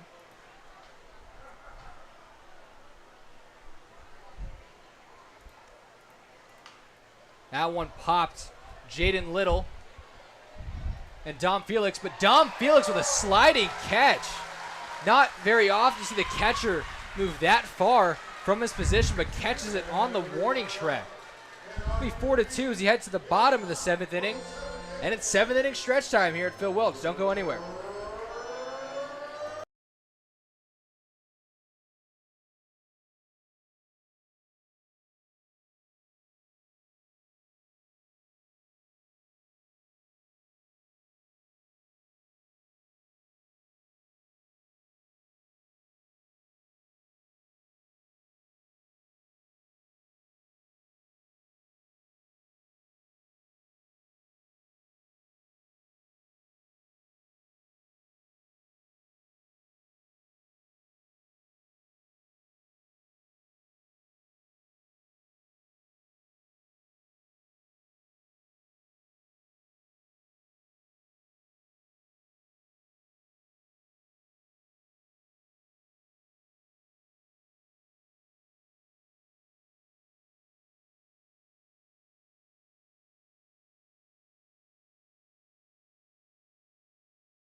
Jaden Little digs in this 4-2 ball game. Tyler Bermundo joined by Charlie Marshall. Jaden Little 1 for 2 on the day with an RBI single back in the 5th. This will be an 0-2 count. Sean Barrows out for a second inning of work. Here's the 0-2. Breaking ball called strike 3. Jaden Little showing the umpire where it was. The umpire having no reaction to it. Yeah, sometimes if you get the wrong guy behind home plate, that'll be your night right there with an action like that from Jaden Little. I mean, that pitch was outside, but again, hard to tell from us. It caught enough the corner in the umpire's opinion, so he got rung up. I would say forget the umpire. Your own coach in college would not let that fly. A lot of more laid-back vibes here in summer ball, but that would be unacceptable at most colleges. Well, also, or excuse me, I thought Johnny Coy, head coach, wasn't out there, but he's just far up that third base line. Appears to be talking to someone for the Bombers. What was that? That was a strike in Little League, and a ball that would hit the wickets in cricket, but it'll be a 55-foot breaking ball and a 2-1 count here for Easton Bruce, who his last at bat had a sac fly, but got almost all of it as he hit it out to the warning track in right center field.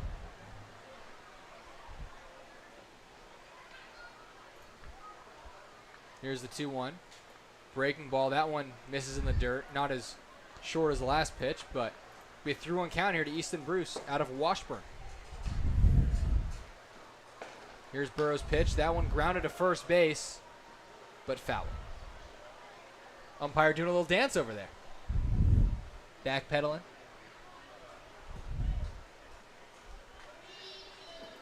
We've had some big crowds at Phil Welch.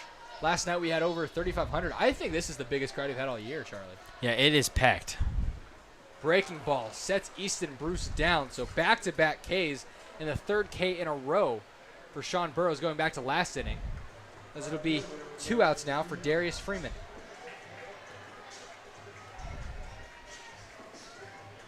Freeman 1 for 3 on the night with a strikeout and a single to right field back in the 5th.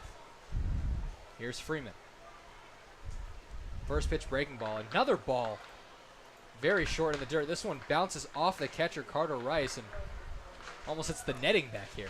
Yeah, and as a catcher, you don't always need to block those pitches like that, especially with no one on and less than 2 strikes when they're spiked that bad. But you're just trying to protect the umpire back there. Maybe get yourself a call at some point in the game. And the umpire definitely appreciates it. Yeah, I'm sure you know that better than a lot of people, Charlie, is both a umpire for younger kids and a catcher in high school and college. Yeah, it does not feel good when you get hit as an umpire. In my opinion, it hurts way more. When you're a catcher, I don't know what it is. You're just, you're locked in, you're gaming. That breaking ball upstairs. You're also prepared for it as a catcher. It's true. Every pitch, like you can kind of react to it. You can brace yourself. As an umpire, you don't get hit as often. You don't know when you're going to get hit. When Tyler pitches as a catcher, I get hit a lot. I'm kidding. He's a great pitcher. Thank you, Charlie. Because I could have come back at you with a lot of different stuff. But we had 3-2 count here to Darius Freeman. Breaking ball grounded to first base. And no problem for Nathan Huey. So we're deadlocked 4-2 in the last 3 innings. As we go to the top of the 8th, the Sedalia Bombers trying to cut this deficit. Keep it here at Phil Welch Stadium.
Swinging and missing is Nathan Huey to start the top half of the 8th. Bronco Witt last inning. 1 inning pitch, and the only base running allowed was a hit by pitch. And taking over now is Noah Thomas out of McPherson College, and another Canadian as he's from British Columbia, which I believe is a province of Canada.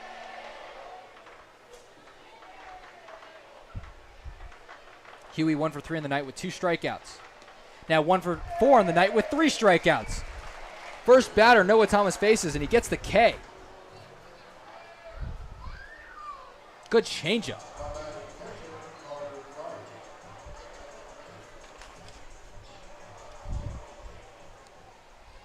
Going to bring up Carter Rice, 0 for 2 on the night with a strikeout and a walk. First pitch is some sort of breaking ball that stayed high. We haven't seen a lot of Thomas this year, so it'll be interesting to see exactly how he goes about getting these guys out. There's a fastball, throws pretty hard. Has a plus changeup and a solid breaking ball. Might be like an Andrew Clark kind of guy who has a changeup as his out pitch. Here's the 1-1. Rice gonna dump that one in front of Darius Freeman, looking to have a play at first, but is gonna hold off on the throw. So it'll be a 1-out single for Carter Rice, and Connor Rice now digs in.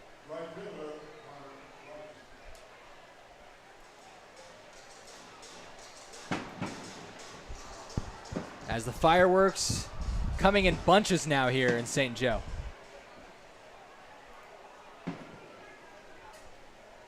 Thomas, before this, was only thrown 1 inning on the year. His first appearance at Phil Welch this year, so. Or is this, did he pitch while I was gone? Yeah, Charlie was out sunbathing in Mexico. He doesn't know what's going on here in the Mink League. That one fouled off. Jaden Little gonna have a look. But a bunch of fans running after that ball.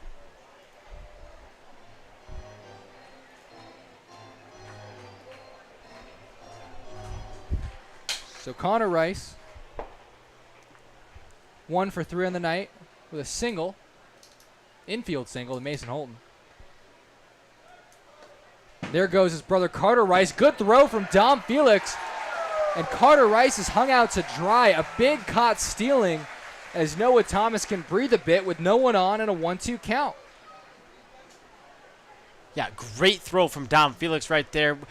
He hasn't had a ton of caught stealings this year, but we saw him get really close last night there. Easy throw, easy tag. Job well done from Dominic Felix. Tries to go with the changeup, but leaves it upstairs. It'll be a 2-2 count now.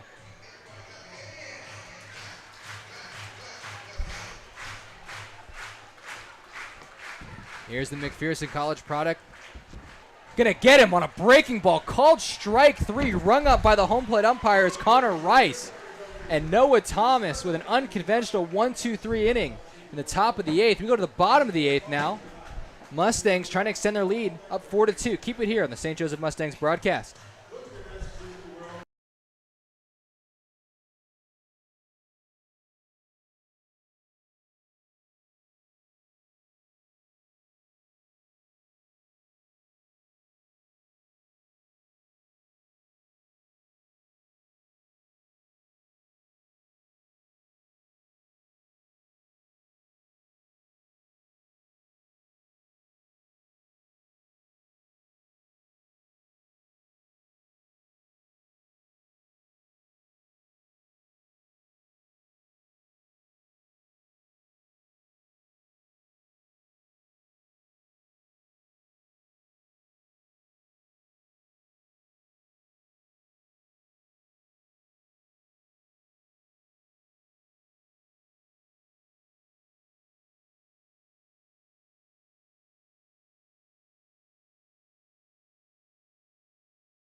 Tyler Ramundo alongside Charlie Marshall, bringing you back to the friendly confines of Phil Welch Stadium.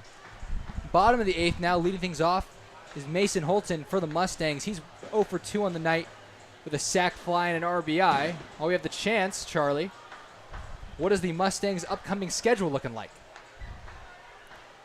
Well, if we can get it to load here for you guys. Here we go. Mustangs upcoming schedule. Tomorrow they go on the road. And they're going to take on the Crop Dusters, who are one of the worst teams in the Make League. So a game that shouldn't be too much of a hassle and they need to take care of. There's also going to be a charity game at Phil Welch tomorrow at 7 o'clock. So as Mason Holt's going to line a single to left field. But there is a game tomorrow at Phil Welch. It's just not a Mustangs game. And we will have a full production, promotion, on-field activities, and a broadcast. Charlie. Tomorrow, or excuse me, July 6th, they take on the Griffins. So kind of not off games, but taking on the two worst teams in the Meek League, and they're not really close to anyone else. The third team above them is the Merchants, and we know the Mustangs struggle with them. So these are two games where they can breathe a little. They can go in there and just get the job done, and then it gets tough as they're going to take on the Clarinda Athletics back here at Phil Welch. And that's a game where, I mean, at this point in the season, we're getting to the point where these games versus Clarinda are must-win. Yeah, that is going to be the biggest game of the season so far, especially if Clarinda stays hot. Bring up Trevor McCullum now, who's 0 for 2 with a walk. I feel like there's fireworks right behind us, in front of us. McCullum takes that pitch outside.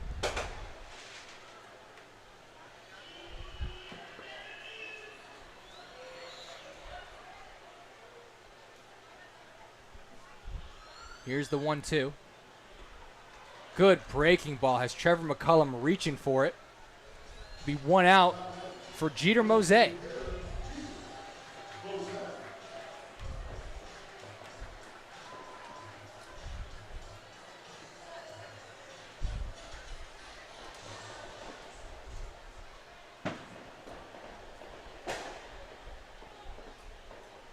Here's the first pitch to Mose. Breaking ball taken for a strike. Working backwards a lot is Sean Barrows. The Clarinda A's, it's probably good to know their schedule. They have a tough one as they... Real quick, there goes Mason Holton for second. It'll be a successful stolen base. There'll be a runner in scoring position now for Jeter Mose. As I was saying, yesterday, the A's took care of the Sedalia Bombers 9-0. And that game's back-to-back against the third-place Jefferson City Renegades, and then they play the Mustangs. So, well, the Mustangs kind of coast a little bit. The Clarinda A's have their work cut out for them, but if they can sweep the Renegades, that'll give them a lot of confidence taking on the first-place Mustangs. Well, the A's don't need any more confidence than they already have right now. I mean, they just keep winning. They've won 15 of their last 16 games, including one here at Phil Welch. Yeah, it took down the Mustangs, score of 11-3.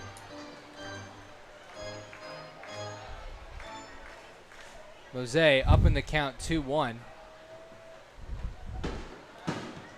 Mose, 2 at-bats ago, hit a home run. And then in his last at-bat, flew out to the warning track in right field. So he's clearly hitting the ball well right now.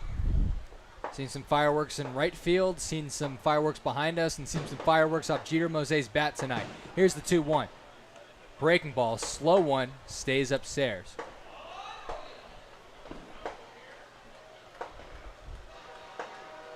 Dom Felix awaits on deck. He's 0 for 3.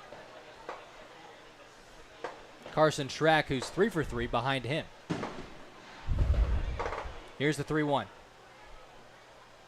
Breaking ball, a good one, has Mose reaching as well. It'll be a full count now. Not a great 3-1 swing from Jeter Mose right there. Anytime you're ahead 3-1, you typically want to look for one pitch, and he got a curveball low away.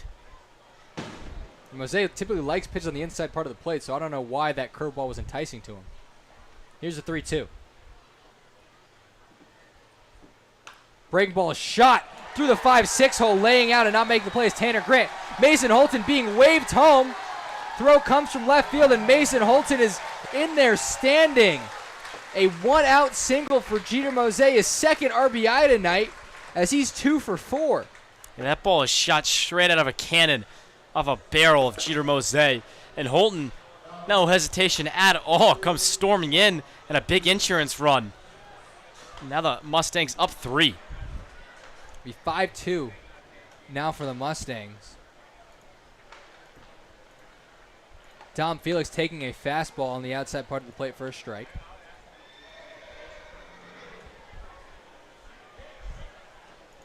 Sean Barrows has looked very good all night, but back 2 hits in this inning have extended this Mustangs lead. Fastball to Felix, just high.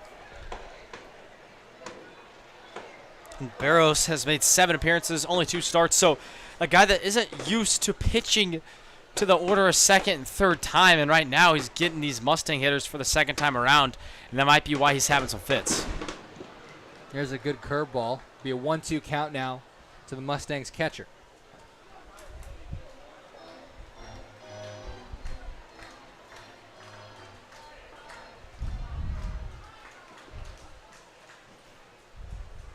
Jeter Mose picked off at first.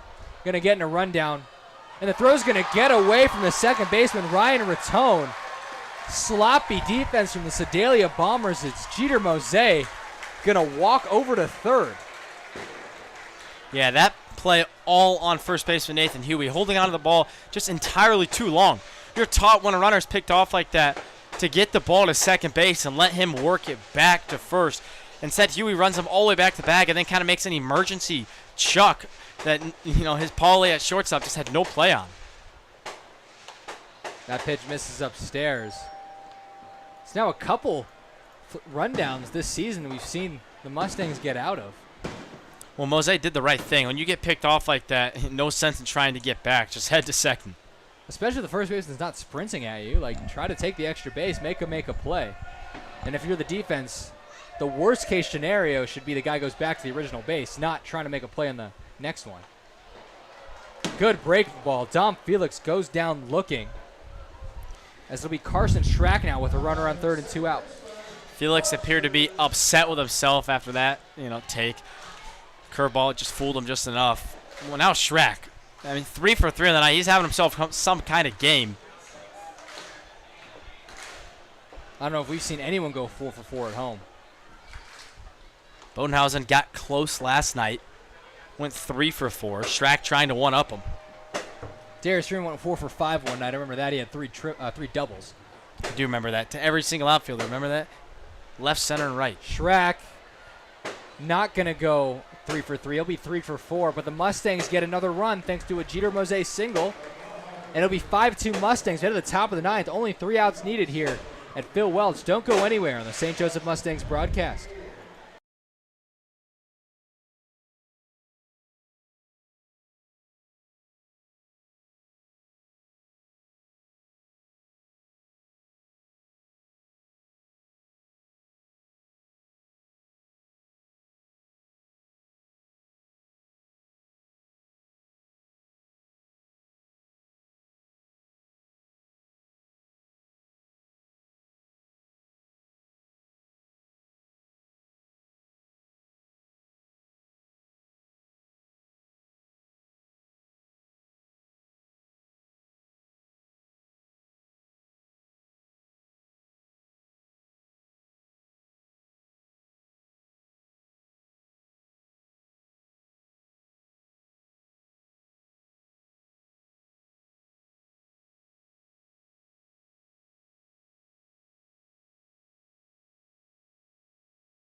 Tyler Bermundo and Charlie Marshall wishing you a happy 4th of July here from Phil Welch Stadium. We just heard the attendance, and we shattered our personal best of around 3,500 tonight.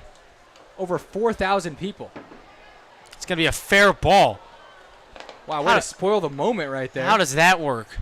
You guys could, I don't know if you could see greatly, but that ball was completely foul. It was in the grass in foul territory, and then somehow just the spin on the ball shot it fair, so it's a bunt single.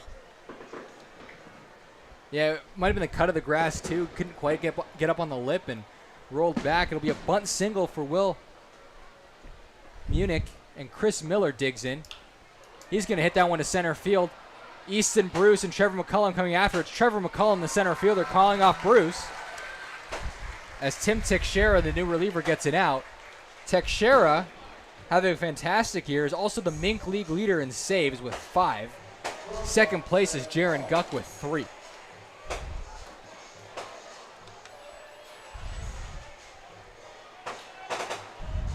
After the flyout, it'll be Sam Pauley, the shortstop, who's 1 for 3 on the night, trying to give the Sedalia Bombers a little bit of life.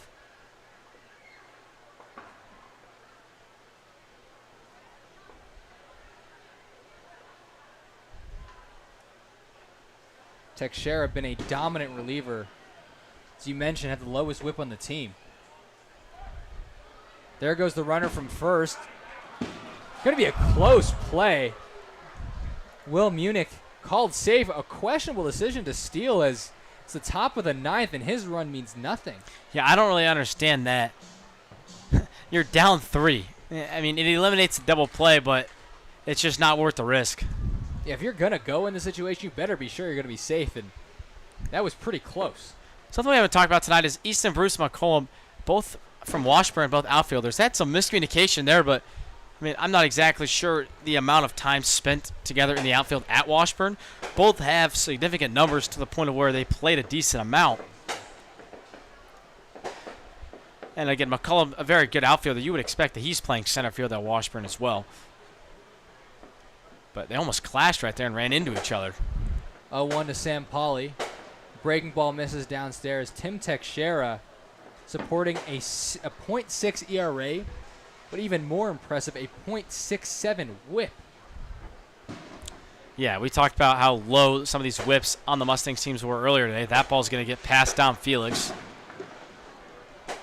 Looked like a slider, just slid a little too much. But like I was saying, the whips on this Mustangs team alone, outstanding. And when your closer has your best one, that's typically a good sign. Now, Tim Teixeira's, between him and Jaron Guck, when you're in the late innings against the Mustangs and you're down, it's always pretty bleak. Although, they're going to get to Teixeira here. Sam Pauley hits a RBI single to center field, and that makes the lead slim down to 5-3. It's frustrating for Teixeira just because of the fact of how that runner got on base was a little squirmy foul fair ball on a bunt. Yeah, first pitch of the inning, and it's a bunt single that kicked back toward the field of play. But Tim Teixeira can make up for all of it if he can get the taco hitter. He's not going to, though, as there's another single, the third of the inning, and Tim Teixeira, who's been lights out, getting roughed up a bit here in the top of the 9th. So the tying run now is Ryan Rattone at first. He's had a good day. He's 2 for 3 on the night. And that'll bring up Sam Russo. It's a Teixeira coming in tonight, giving up 7 hits all year. So 3 hits in 1 inning is very rare for him. And he needs to kind of figure it out right now and lock it in.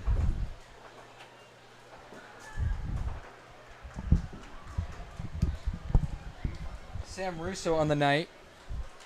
He is 0 for 2 with 2 RBIs and a hit by pitch.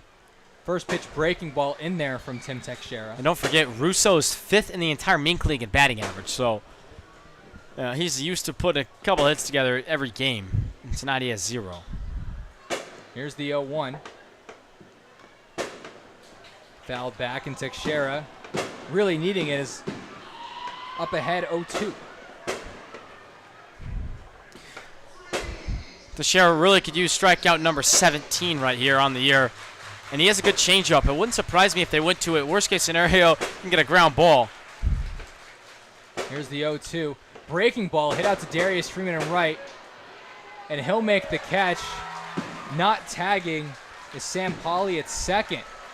The Mustangs now just 1 out away in this 5-3 ball game.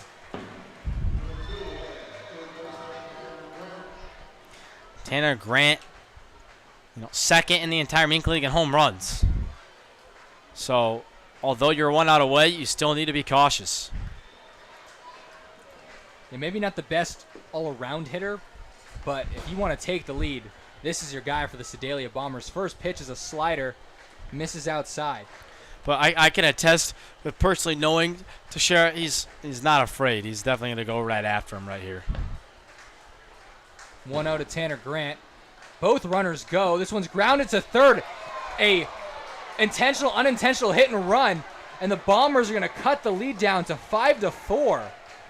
As there's a RBI single from Tanner Grant, and Ryan Raton moves up to third. Tim Teixeira coming out of his bullpen. We thought this game was all but over. And next thing you know, the Bombers have the tying run at third and the go-ahead run at first. More unfortunate for Teixeira here is that's a game-ending ground ball to Jordan Black, but instead the double steal forces Black to cover third base, and now the tying run's just 90 feet away.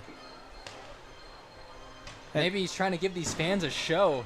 The crowd of over 4,300 on July 4th, but Teixeira really needing a big out now. Yeah, Teixeira not usually a wild pitcher. Does have a wild pitch tonight already, so I'm sure downfield is just trying to calm him down. Nathan Huey 1 for 4 with 3 Ks. It's important to get ahead in this big of an at-bat.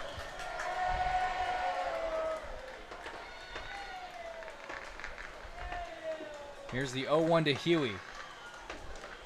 Next pitch is fouled back. So Teixeira up 0-2. He's given up 2 runs here in the 9th. But if he can shut the door now, really wouldn't matter.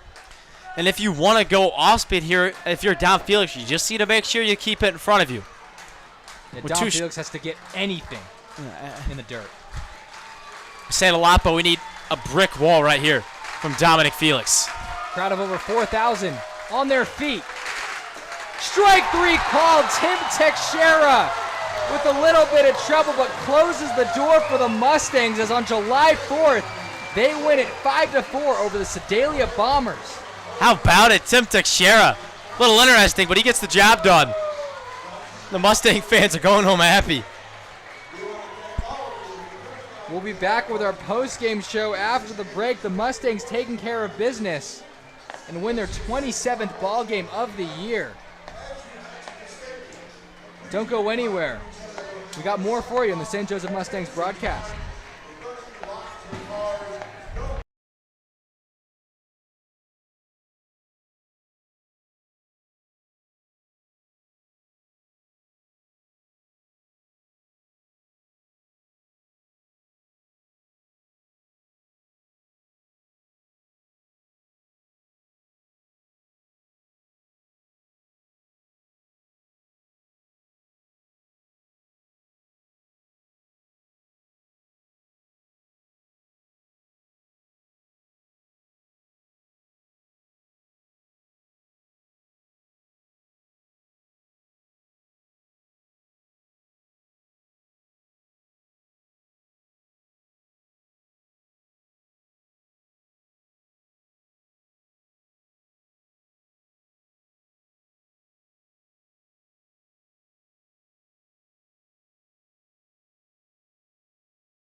this 2 years ago. Oh, awesome. Yeah, my name's Jack. Jack, I'm Tyler. Nice to meet you. We're about to go live, so.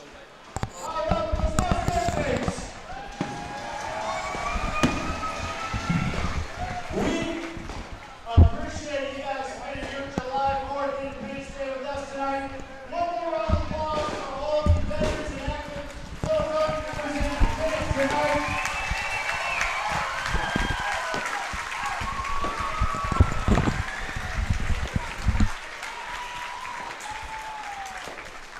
We are not here without you guys, so thank you very much. I will tell you, we are back here tomorrow. The Mustangs alumni take on the St. Joe City All-Stars. Just like the Mustangs did, our Mustangs players will be deploying at 5:30. The alumni game will be here tomorrow night. First pitch is 7, and the first 200 guests will get a free Mustangs cap. And we are also giving away some Independence tickets tomorrow night. We got tickets to do in the game we deploy. We got a lot going on here tomorrow night. Saturday, pregame, fire versus police softball game. More fireworks on Saturday when the Mustangs are back. And then on Sunday, the last game of this 5-game home stretch, the Mustangs are right back here for a rare Sunday matchup. And after that, guys, we just have 4 regular season games left. So we want to see you guys Here we go. at Philwell soon. Do not be strangers. But it's July 4th. Who wants to see Tyler Raimundo and Charlie Marshall welcome you back to Phil Welch Stadium. Happy 4th of July. And it is a happy 4th of July here in St. Joe. The Mustangs taking care of business against the Sedalia Bombers 5-4. Charlie, tell me more. Well, it came down to the very end. It had a little bit of drama there in the 9th inning, but Tepes took care of it. A really big thing worth noting, and the reason they got the job done was 1 walk tonight for the Mustangs pitching staff. That goes without saying. That's very impressive. It is, and really a good game on both sides. The Sedalia Bombers only had 1 walk, and a much more well-played game on both sides as we saw yesterday from Chillicothe.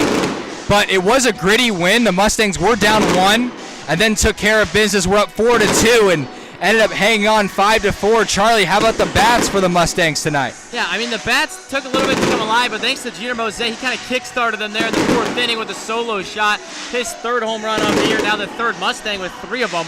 But still, the Mustangs bats really did come around, especially big insurance runs again for Mose in the bottom of the 8th inning. End up being the difference. So you never know. Always love some insurance runs. That's exactly what we got tonight, and that's why they were able to pull it out. And Denton Biller with the start, 5 innings, 2 runs given up, and then Noah Thomas, Tim Teixeira, Jace Johnson, and there was one other pitcher, but Bronco Witt. There we go. They rolled out 5 different pitchers tonight, and after the last 4 guys out of the pen shut it down, ended up propelling the Mustangs to victory. Really 5-4 is your score here in St. Joe. Tyler Raimundo alongside Charlie Marshall. Wish you a happy and safe 4th of July.